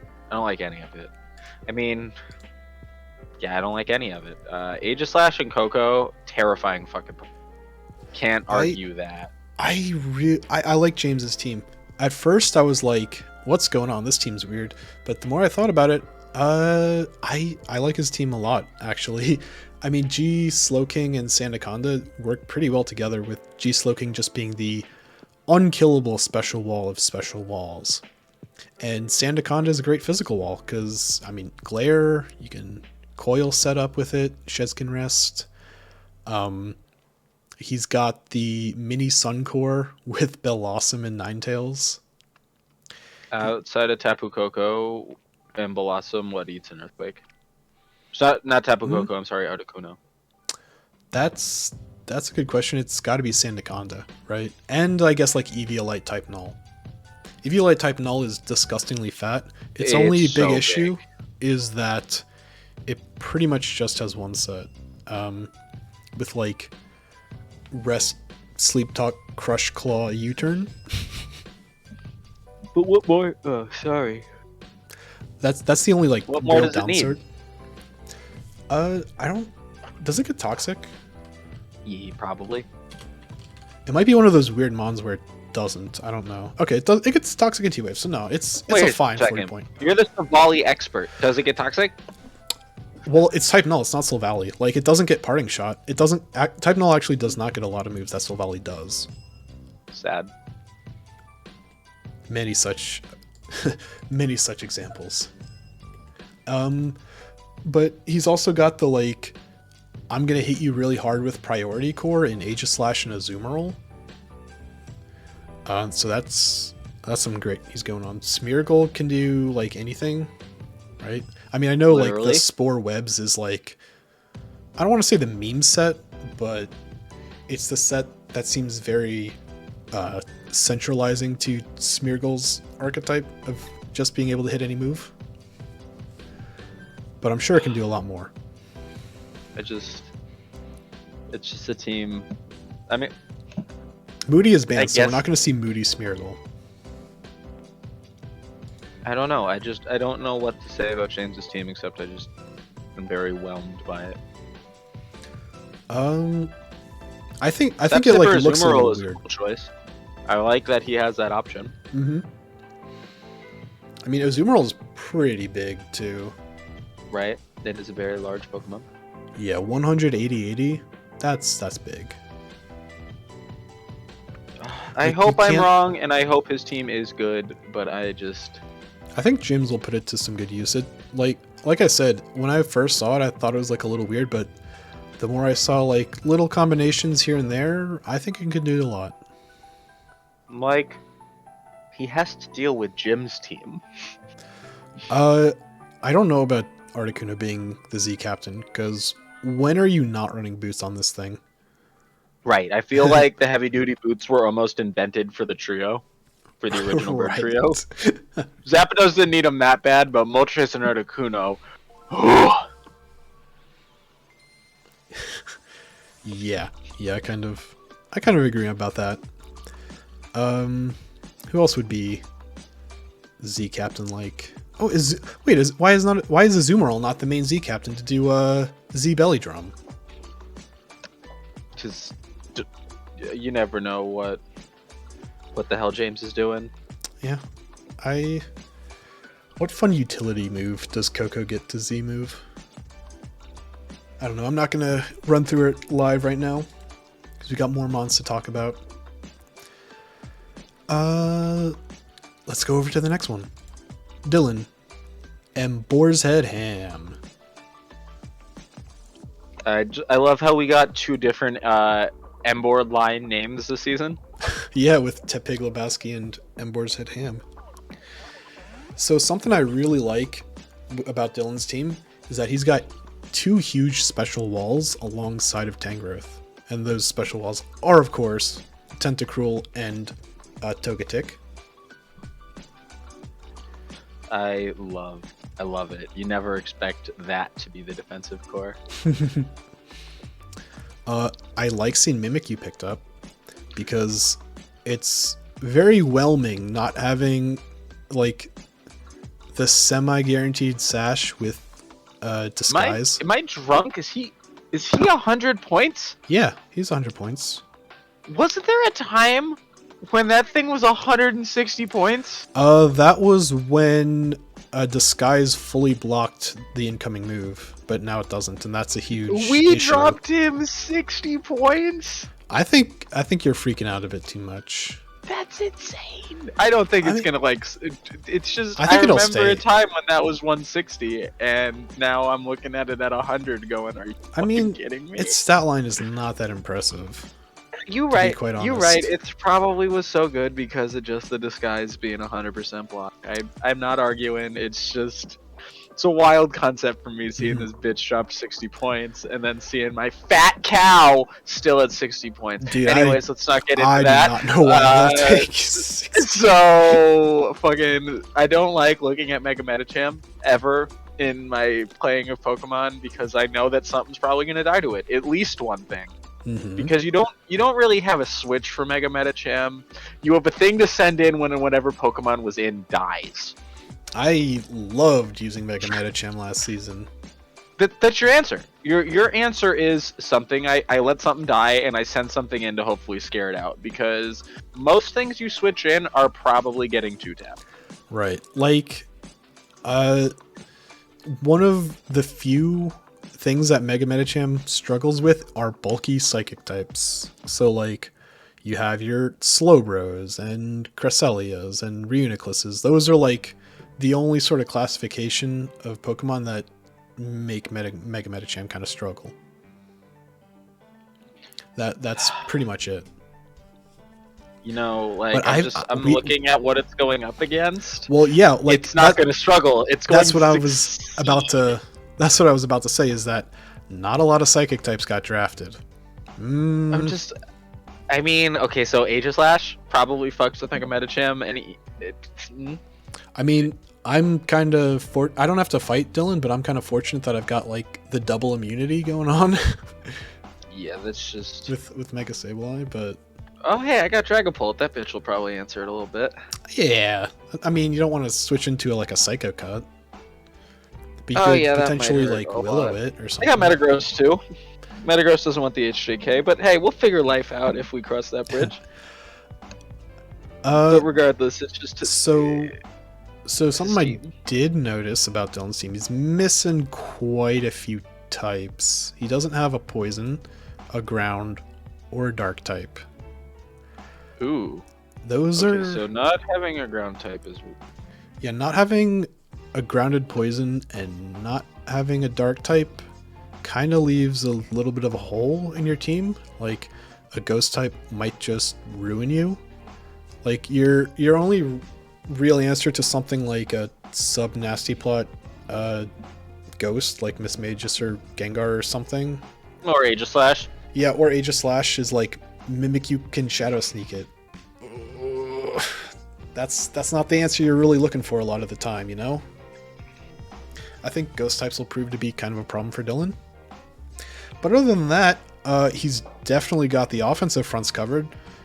Even his special guys hit really, really hard, like Magnezone and Emboar are no slouches. I don't like Emboar, but yeah. I do like looking at Magnezone and Tangrowth together defensive. Ooh, yeah. That's really good. I like that a lot. Like, fucking Assault Vest on Magnezone, Volt switching into Tangrowth to eat those Earthquakes, just... I mean, Tyrantrum, what's there to say? Head Smash. Head Smash. Head Smash. Head Smash. Dragon Dance. Oh no. It's just... all of these mons. I love Tentacruel. Tentacruel, when I forget...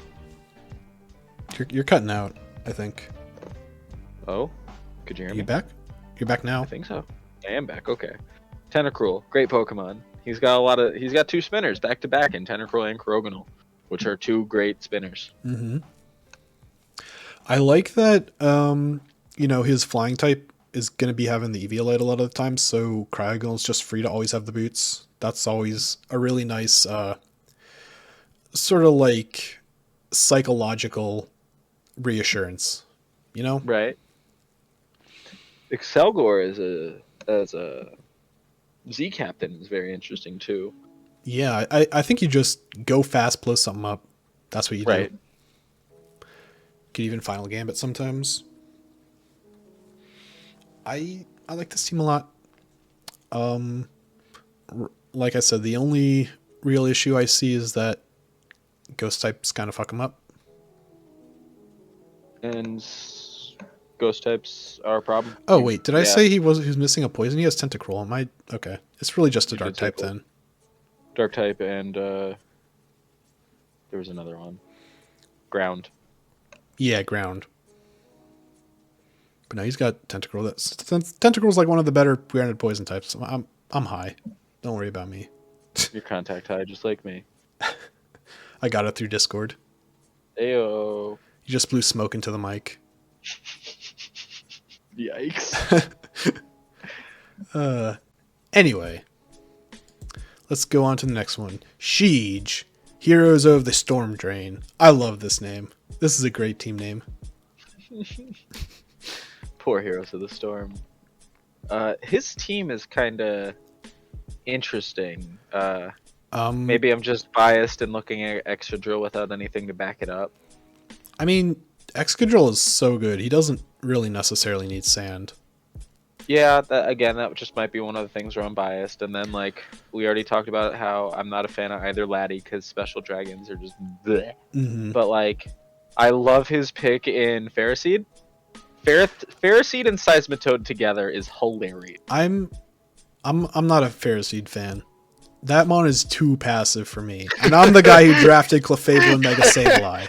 Okay? Yeah. Dude, it's worse Ferrothorn. Like, come on. Yeah. I really like the sort of hyper offense core he's got going on, because I imagine what's going to happen in quite a few games is Grimmsnarl's just going to hit the field, double screen die, and then Excadrill or Lottie is just going to... Even Mega Pidgeot. Yeah, even Mega Pidgeot. Like, no guard Hurricane. He has a lot of things to not get hit by ground types. Look at this shit. He's got Latios. Doesn't Miss Magus get Levitate? He's got Rotom Heat. He's got Mega Pidgeot. Like, he has set Excadrill up to not get hit by Earthquake so well. Miss Spirit. Yo, yeah. Damn. And, like, with all that going on, his grass type not being a ground resist is actually fine then. Yeah, right. And then, so what? He's got to worry about fighting types. Latios resists, Mismage is immune. What fighting type sits against Mega Pidgeot? Right, like, he's got so many things to keep Excadrill alive, which makes me even more confused that he didn't get a Sandsetter to go. Hey, Gigalith is still on the board. Gigalith is still on the board. If you're watching this, Sheedge, consider Gigalith. Yeah, dude, it's still there. Sorry for the people listening. You're hearing me cough. Still trying to get over COVID. I don't necessarily know if he has the budget for it. Is the only thing, but maybe he could make some adjustments. He'd have to drop something that's big on his team, but like I think like the only thing potentially that shares the same role would be like Seismitoad, but then you're losing like a water absorber, and that's very, very good to cover Excadrill. So I don't know. Also, I'm sure somebody in here gets Sandstorm, just regular Sandstorm. So maybe he's gonna have the prep advantage where, hey, some weeks I'm just gonna run Sandstorm on a guy, and you didn't prep for Sand. Sucks to be you. Jesus Christ. People clicking weather moves. What a world. I mean, Joe will tell you he lost his potential 2-time championship by not clicking Sandstorm on Volcanion. Yes, he will tell you that. Oh, man. I don't know. I'm interested. Sheedge is another one. I'm interested to see how this team meshes together. Because I think not having the sand, mm-hmm. you're not going to be able to hit Excadrill. Right. I think that's the crux of this team. Like, this is the team built for Excadrill to just hit a Swords Dance, hit a Rapid Spin, and all of a sudden, all 6 of my Mons are dead. Yeah, and they're dead. And you know what? He picked Latios as his Z-move holder, so at least he gets one guaranteed special dragon move. Yeah. Commish Picks is also a great low-tier Z captain. Yeah. Lots of coverage, decent special attack. Does it get Memento?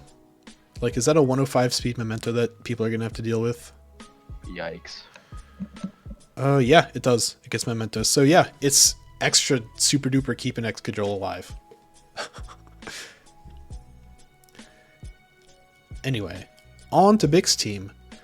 So Bix's team sort of seems to be this Mon's gonna be a problem.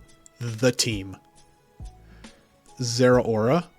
Oh, I didn't even say Bix's team name. How unprofessional of me. Full Metal Alchemist.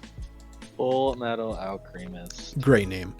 I know nothing about FMA except for the dog episode, and that's all I need to know. That's all you need to know. That's the only... all I need to know. That's the only culturally significant part of that series. Oh my god. His team, like, looking at it as the fact that I have to fight this, it's so fast. Like, Jesus fucking Christ. Yeah, so... Mega Glalie, Miltank, Zeraora, Cinderace, Hitmonlee gets unburdened. Yup. So yeah, like, who is a problem? Cinderace, obviously a problem. Zeraora, going first 100% of the time, always a problem. Necrozma, Prison Armor. Is he running Meteor Beam? Is he running, like, Agility Weakness Policy? Nobody knows, but you're going to find out. Swampert is one of those mons that just doesn't die in one hit. Same with Excadrill. Like, Mega Glalie, it's so hard. Like, it's going to explode on one of your checks, and then one of these guys in Zeraora, Cinderace, Necrozma is going to come in, and you're just going to get swept. Man, as long as he doesn't miss the high jump kicks, like Cinderace, Z-Bulk Up. Oh, he can't run Z-Bulk Up. Interesting. Well, yes, he could. He could just run it on Zeraora. Never mind. This team is so fast. Fuck the commissioners who keep a Miltank at 60 where he's able to make his team even faster for cheaper. Like, ew. I don't like it. Vullaby with Prankster. Vullaby doesn't get Prankster. It doesn't get Prankster? Okay. No. Does it get weak armor? Probably, but I don't think you're running that. I know what adult form does. You know what? I don't care. It's still a testament to how fast this team is. Vullaby's not that fast. I mean, it gets like, it's 60 base speed. It gets all the same abilities as Mandibuzz. It's budget Mandy. That's what it is. It's budget Mandy. Which, I mean, Mandibuzz is a great mon. I will never sleep on Stab Foul Play. again. Like, it's so powerful. Like, not having to invest in the attack to do a bunch of damage. Oof. Ever since they unnerfed or nerfed or changed Will-O-Wisp, foul play is infinitely better. Well, so the way it works is that if your opponent is burned, they still take the full foul play damage. But if you're burned, your foul play does less. Right. Yeah. But still. That's, yeah. Something else fun. So you know how Mega Mawile gets foul play? Huge power boosts foul play's base damage. Because that's just the way that works. That's necessary.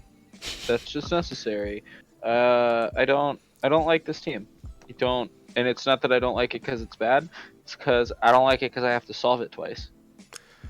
Yeah, this team is like full of problems in the team builder. Who hurt you, Bick? Who hurt you that you did this? I mean, I guess you had this kind of time. I guess I'll be that guy, but it was you because he really wanted Dragapult. It was you, Mike. That's why I drafted Dragapult. I did it purely so Bick couldn't do it. Let's go. It was me, Bick. I drafted Dragapult. Oh, that's amazing. But seriously though, like, ew. Your team is so fat. His team is fat, it's fast, it hits hard. Good luck. It's just so fast. I don't know what else to say. Isn't SCAV fast, or am I an idiot? What? SCAV is base 20, my guy. Okay, that's what I thought. SCAV is... It's the other one. It's the Selgor that's the fast one. Yeah, Excelgor is the fast one. Like, his fucking... This is so dumb. I'm gonna run the numbers eventually and figure out what his average speed is, because it's a lot. I mean, it probably gets hurt a bit by, it does get hurt by SCAV and Diancie. But like Zero Aura, Cinderace, Miltank, Mega Glalie, and Hitmonlee after I'm right in. What's Necrozma's speed? Necrozma's like 70 something. He's 79. Yeah, that sounds right. But yeah, his team is so good. 100. Jesus. Cinderace is 119. Zero Aura is 143, and Miltank's 100. That's just dumb. It's just so dumb. I'm pretty glad I don't have to fight this. Yeah, Hitmonlee's like 88, then with Unburden, right? Yeah, with Unburden. I have to fight it twice. I am not excited for this, in the least. I'm scarfing Dragapult both times. Fuck it. I mean, he's got some pretty good Dragapult switch-ins. Shut up! No, but his team is just... I am speed. I gotta go fast. All of the speed puns. Alright, well let's go over to the last guy. Number 20, Jack with Little Dreep. Did you actually say little? And Joe? I only said it because I heard either you or Mario freak out at Joe for saying it. I'm like, Mario had no idea who it was. I'm always saying little from now on. It's Little Dreep. I got you, Jack. All right. His team is very interesting looking at it with Mega Aerodactyl and Rotom Wash. That's a fantastic pairing with Mega Aerodactyl because Rotom is like a pretty big check to Mega Aerodactyl. Yeah, and you know what? Jack's another person that you're probably not going to try and hit Earthquake against. Right, so that kind of makes Klefki very, very good. Well, it's determined that Klefki users don't go to Heaven. We don't know where they go. They don't go to either place. I love the Dragedian pick. Is this the first time Kecleon's been picked? No, Jim took it last season. No, Jim took it in the 700 club last season. Never mind. Jim had it in a 700 club battle, and I'm fairly sure it won the battle for him. I believe that. I believe that. I remember we were all wowed by the work that Kecleon put in, especially because I had the Protean team and people wanted me to draft Kecleon. You were too scared to fully commit to the meme. No, I got Savali sniped from me. Oh, I wonder who did that. Yeah, dick. No, but back to Jack's team advantage. here, just shit. Like, good Heracross. Guts Heracross is gonna do work. Palisand with water compaction, if he can actually get off a good one, like, Love Moltres will have the boots 100% of the time, even though Rotom Wash kind of wants him too, so that might be a problem. Well, that was one of the things I noticed about Jack's team is that like Moltres can come a pretty reasonable number of times throughout the season because like it doesn't have that many guys competing with it for boots because this other flying type is the Mega. Like Uxie and Rotom don't necessarily need them, even though it's pretty good to with how strong of pivoters they are. But I mean, Jack making the Z Mementoer his Z captain in Uxie leads me to believe that he never really planned on running boots on it anyway. Fair. Very fair. Tauros, also a sneaky good Pokemon. Sheer Force like 110 speed, baby. His low tier picks, all sneaky good. I'm surprised Palisand stayed at 60 just because it's like, isn't it like 100, 110 in terms of HP defense? It's like super big. 85 HP, 75 special defense, 110 defense. Okay, yeah. With okay, so it's 85 HP. Attack, 75 attack and 100 special attack. Palisand is a good Pokemon. Yeah. And he gets Shore Up. Does it just get terrible moves? Is that my problem here? No, I think it's just fallen under the radar. It gets slow debond. Gets block for the memes. I mean, it gets the instant recover with Shore Up, so that's really, really good. It's not instant, but it does get recover, right? Well, I mean, it's not like Wish, is what I mean. Oh. Like the immediate recover. Scorching Sands, that's useful. Scorching Sands is so good. Right, it gets rocks, it gets cheeky stockpile plays, it gets toxic and trick. It's a good goddamn Pokemon. Why is this thing 60 points? Although, because people haven't really drafted it and used it, I don't think. Oh, I think Tristan had it a couple seasons ago. Defensive. I mean, you could run him offensive, though. 100 special attack is nothing to shake a stick at. Yeah, very true. I mean, Palisand, offensive Palisand would kind of have trouble with any AV user. But, I mean, it's not coming every week. It's going to be defensive rocks most of the time. Right. Gets rock polish even though it's slow as shit. And recycle for the cheeky plays. Recycle Colberberry? Hell yeah. Come on. This thing gets a lot of cheeky plays.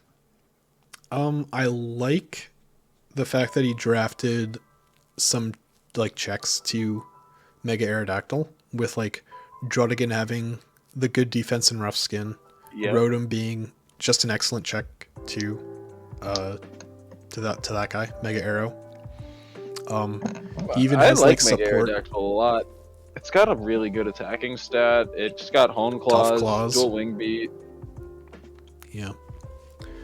Very, very good. Man, imagine if Aerodactyl got Head Smash. That'd be something. No thanks. Get Stone Edge after Tough Claws and Hone Claws. Like that's. Well, I mean, Stone Edge doesn't make contact, so. Oh, you're right. Still gets it after Hone Claws in a busted attack stat. Well, okay, you say Hone Claws, but it gets D-Dance, so... Yeah, but you get the accuracy up and the thing's already for Stone Edge, right.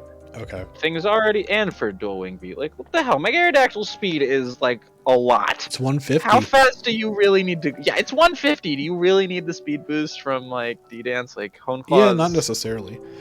Like, Mega Aerodactyl is one of those mons that he's so fast, you don't really need to invest a lot in speed.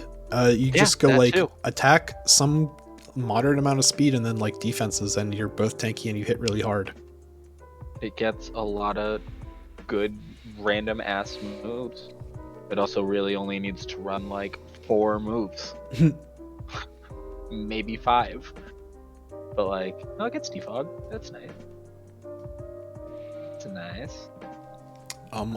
Like the Klefki support for Mega Aerodactyl will be really, really useful.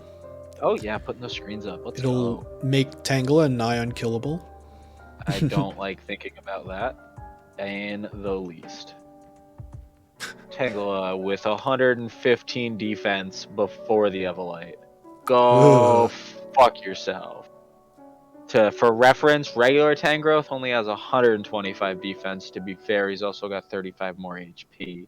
But like 115 defense times 2, if you're an asshole and put all your EVs in defense, as long as you don't hit that weird cutoff, or what the hell is it called? Oh, I've played Warcraft, I should know this. Diminishing returns. As long as you don't hit diminishing returns, you're gonna take every defensive move or physical move in the game. Pretty much, yeah.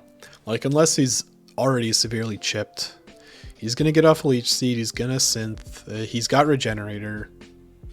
You might not actually get affected by diminishing returns in that situation, because I don't know. Oh yeah, Regenerator kind of offsets that kind no, of chip. The Evolite. I don't think 115 defense is high enough to get you to that point, and Evolite works after all that math. So right, it works after EVs, so all of that's going to get multiplied. So it's like you're 50% tankier no matter your spread. It's just gross. He's got such... He's another one who went into the low tiers and just took such good low tier buff. I think that's a common theme we see across the league in general. You have to. You really have to just get value out of your low tiers, and I think Jack did a good job. Oh yeah. I think that does it for talking about the teams. Yeah, that's all of them. That's all 20 of you assholes. Thanks for doing these things and drafting these garbage, terrifying teams, except for Mitch and Jay. I don't know what you guys are doing. No shade. But no shade, but the rest of you, you're all assholes. I don't know who hurt you people. Hey, I was on the record saying I liked James's team. You are on the record saying you like James's team. So, that's fair. All right, Mike. Is it about time to talk about the Week 1 matchups? Week 1 matchup. It is time. Hot all right. damn. So, I think with... Okay, so I guess we can talk about the sort of new format we had planned, where the idea was that instead of doing a breakdown of each game that happened that week, we would briefly cover games that didn't happen live and then go more into depth about the matchups. We're not going to like do team building for, the players, but we'll say general sort of things like, ooh, man, certain steel types are really good in this matchup, or something like that. Something very vague, and we'll talk about general strategies. I'm gonna look at these teams kind of like we just did with the team breakdown there, where I was looking at, I'm going to use Tristan and Mitch, for example, where I went, Mitch has X mod that really just looks like it messes up Tristan's team. Right. We're not here to give y'all EVs, but... Yeah, we're not going to be like, 84 Adamant, Life Orb, blah, blah, blah. Right. No, that's too much. But I felt like, and I brought this up to Drac and Joe, that we were kind of getting redundant with Inside the PFL because most of the battles happen. So figured, let's switch it up. Let's talk about the battles that have yet to happen. Right. So, but we're still going to bring one of you lucky people on every week. Yeah. If you absolutely myrtlate your opponent in the week before. So please, and you better come up with the crazy sets. All right. However, I do want to say that I don't have time to talk about all of the week 1 matchups in an Inside the PFL length thing. Mm-hmm. Yeah, we will not really be doing that this week. This is the exception. That was the whole reason of this preamble. We'll give a very brief summary and predictions this week. We're not going to talk much about strategies. We will talk about week 2 predictions and what's going to happen in depth. Oh yeah. So, week 1, match 1, Leibo v Bick. Bick. All right. I'm sorry, Leibo. I know that you're in my division. I don't think I can pick against Bick week 1 with me talking about how fucking fast his team is. It's just a problem. He's going first at least half of the turns in that match, if not more. Yeah, so that's going to be a big issue for Leibo's sweepers and Salamence and Nihiligo, because they really, really need to go first. But Bick's team being fast kind of throws a wrench in those. I mean, Cinderace kind of gets shut down a little bit by Salamence. Salamence doesn't get hit by the HJK very hard. It doesn't get hit by the Pyro Ball very hard. It'll get hit neutrally by the Gunk Shot or the Sucker Punch decides to bring it.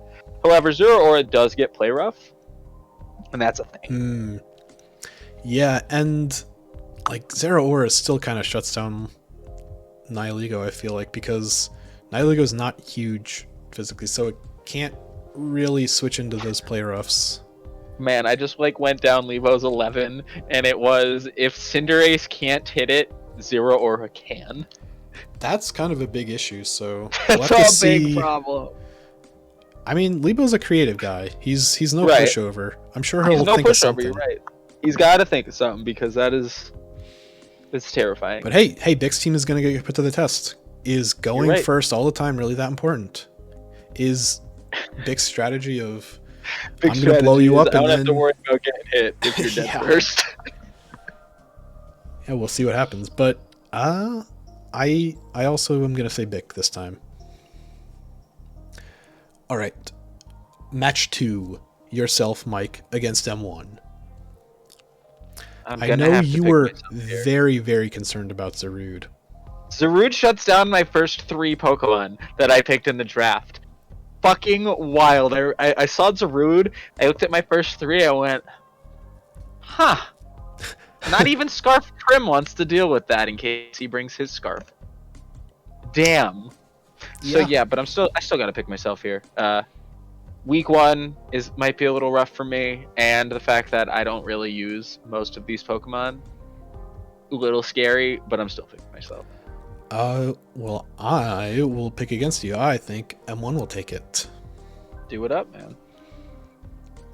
All right, match number 3, and that's the spicy match. Jim against Kyle. Oh baby. Oh baby, oh baby. I'm trying to find Kyle's team real quick. Ah, yes. Ooh. Man, you know how we were saying fighting's kind of a polarizing type for Kyle? Kamo-O. Yep. Kinda. Yep. I feel like Kamo-O kind of messes Kyle up. Yep, because Kamo-O gets other moves. Yeah. And you know what? What Kamo-O doesn't want to fight, Heatran does. Yeah. Except for Dugtrio. I mean, I think Kyle's only out against that combo is Stoutland, but then that Heatran is definitely going to have the fighting berry that week, and he's definitely going to try and get a cheeky Willow. Oh yeah, man. Yep. Jim's team is gross. Jim's team is terrifying. I'm sorry, Kyle. I'm picking Jim. I'm not sorry, Kyle. Fuck you. You're gonna win this damn thing 3 times before I win 1. I'm gonna predict Jim. Kyle. You pick Jim. I pick Kyle. Oh, all right. This team. Match number 4. Dylan against James. So Dylan's got the Emboar team. And ooh man, you know how I was saying like offensive ghost might be an issue for Dylan? Well, James has Aegislash.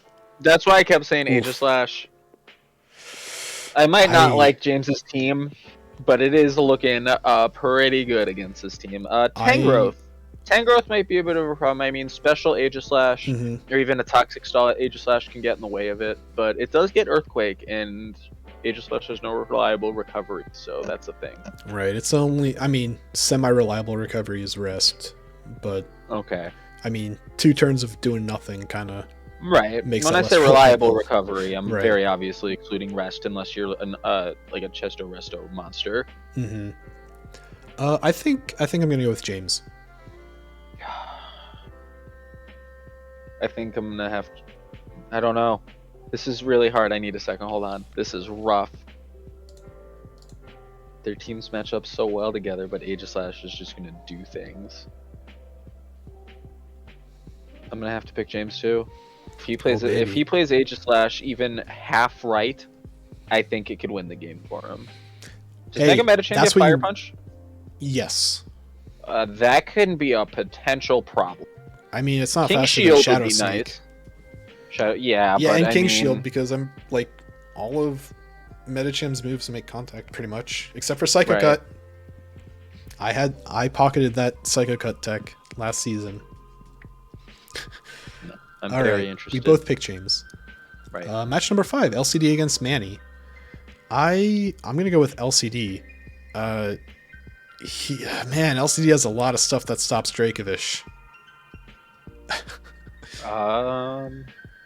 Like, we were talking about how fighting is like kind of polarizing against Manny. It's either doing really poorly or really well, and LCD's got Terrakion. Yeah, I mean, Scarf Dracovish probably beats Trakian unless Trakian is also scarfed. Right. But LCD's also got the Water Absorber.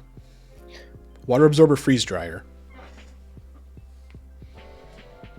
Trakian is definitely going to beat the shit out of Chansey too. Yeah, like, I mean, not much switches into those CCs. Even if you're like Alcremie or... No, Manisa is very much in a position where he can't be down one if Trakian's in this match, because Trakian will just come in, kill something, and then you switch in whatever it is you have to possibly answer it. Right. So yeah, I'm probably thinking LCD. I think I'm going to have to pick LCD here as well. It's just... Jirachi, Trakian, Lando, all of those are just going to put in work. Just imagine Jirachi just T-waving this whole, except for Regieleki.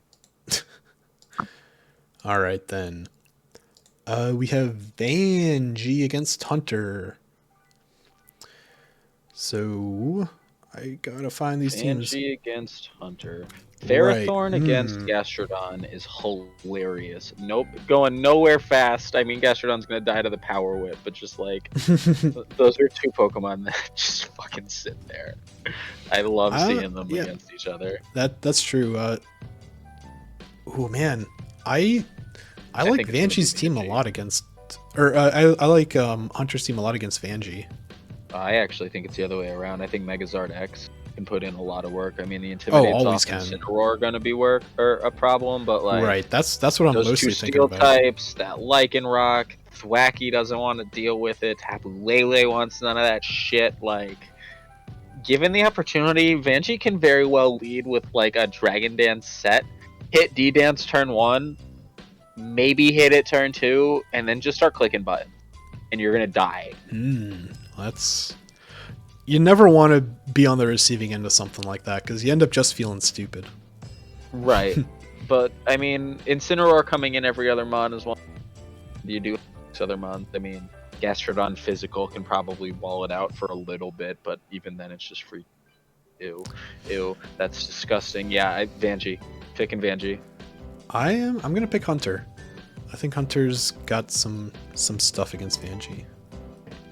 I think Hunter's got kind of some strong hazards, which is a little bit of a pitfall of Vangi's team. Like, he's kind of relying on like Kamuo, Masquerain, Xatu, as defoggers, and they're not the most like hardy of mons, let's say. I agree. So I think for that reason, Hunter can kind of like chip away at this before Zard or Weavile can really punch holes.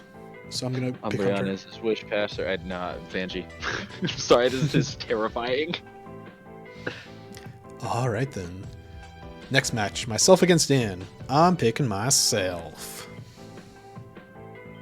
So, let's see what we got here. Ugh, Mega Venusaur versus your team makes you want to throw up. Terrible idea.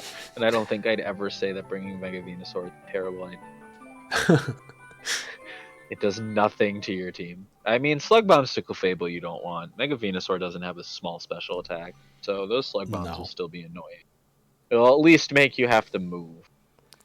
But yeah, that's fair. But I'm just looking real fast. If he did like a cheeky Iron Defense Registeel, that can be a problem too, because you don't have a real way over that, minus Sableye coming in and just not being able to get hit by or Body Press and Seismic Toss. Right. Correct. That's correct. That's really, besides that, your team is really fat. I need to see your team go, because I've seen too many people draft big bulky teams and not have enough offense to go with them. I think I'm gonna have to take them. Ooh, okay. Yeah, for Dan's team, well, I don't know. I shouldn't say much about strategy, but like, I think what I was alluding to, where I have like strong hazards and hazard resist, can kind of like make up for that. Right. Where like sure, Mega Venusaur maybe like forces Clefable out, but I think I win the switching war against Dan. But we'll see. And you know what? Even a good. I said how much I'm very, very iffy about Flygon, but a +2 Flygon could probably rock most of these Pokemon. I mean, Venusaur doesn't want the Outrage or the Earthquake probably at that point.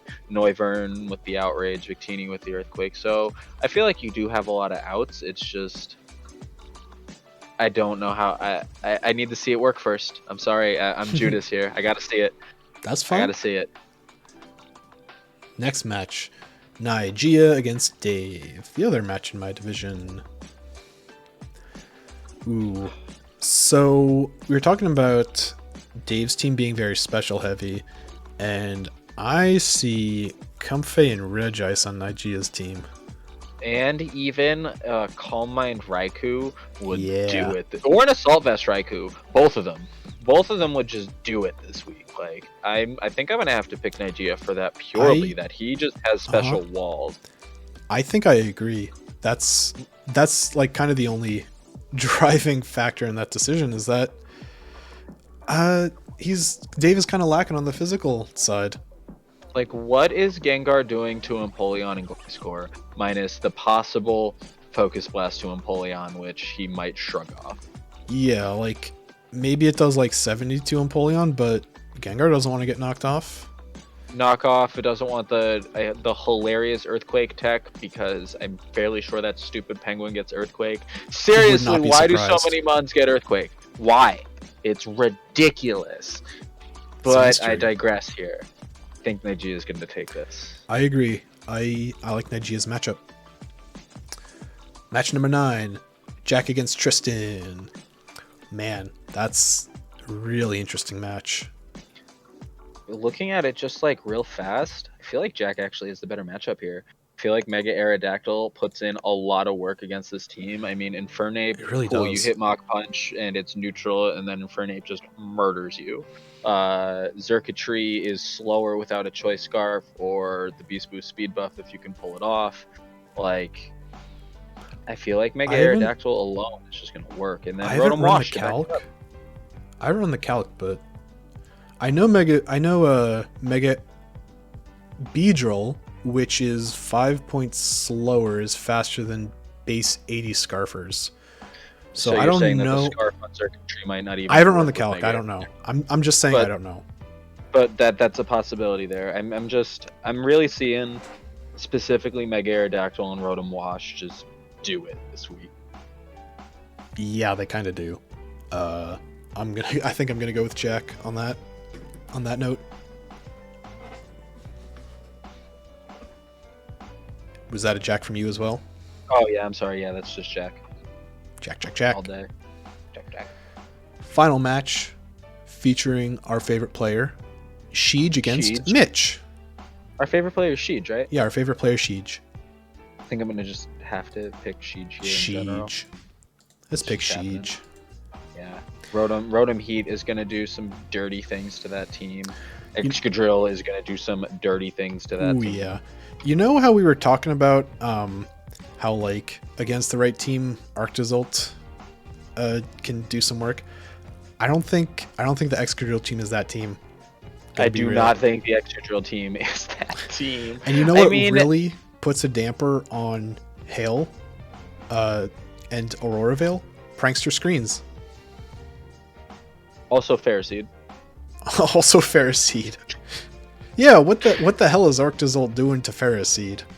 Right. I mean, it's neutral fucking... Okay, Icicle Crest is neutral, but you don't have the big bombastic Bolt Beak, right? Right. It's very neutral, and you're taking the Iron Barbs damage there. Yeah. Mega Lopunny is going to hit some things really hard, I'm going to say. That's going to happen. It's definitely going to claim at least one life on this team. Yeah, probably. Oh, yeah, but like a rocky helmet somewhere. Like Megalopeny's biggest thing is getting chipped, and you don't want to fake out like a Ferroseed. You don't want to fake out like a random rocky helmet Mesprit or something. If he doesn't bring the Evolite and he goes rocky helmet Ferroseed to eat the fucking fake outs, That'd might actually cry from laughing so hard. That would be sick. I'd cry. I'd be in actual tears if Sheedge pulled that shit out.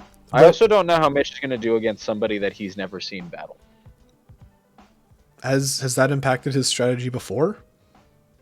Does Mitch have a strategy? Yeah, that's what I'm saying.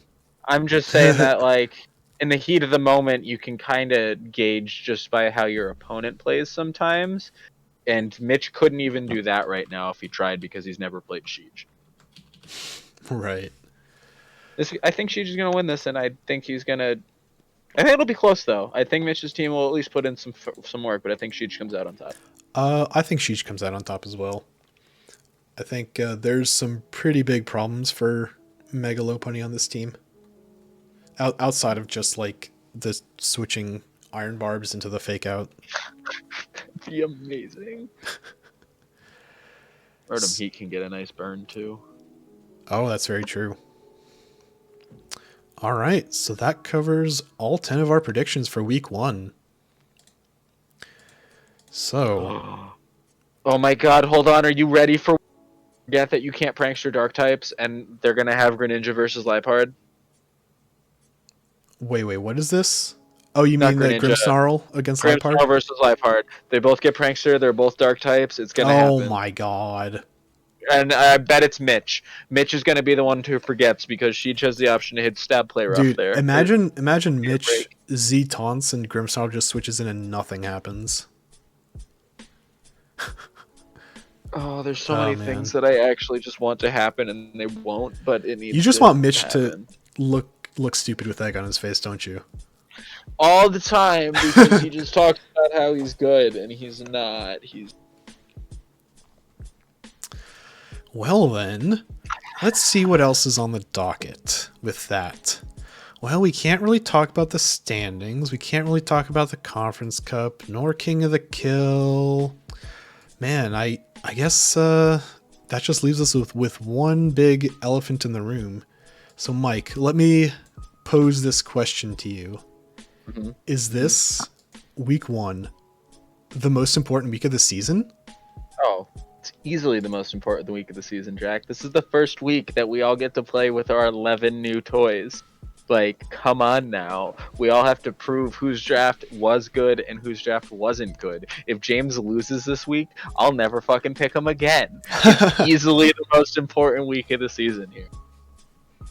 Easily the most important week of the season. We get to see the new people to the league perform as well. Yeah. Fresh blood in the water.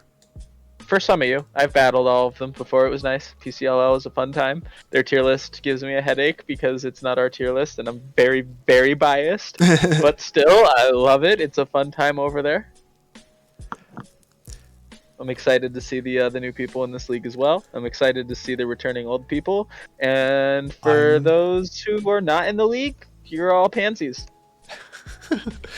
I'm excited to see all these new ideas come out.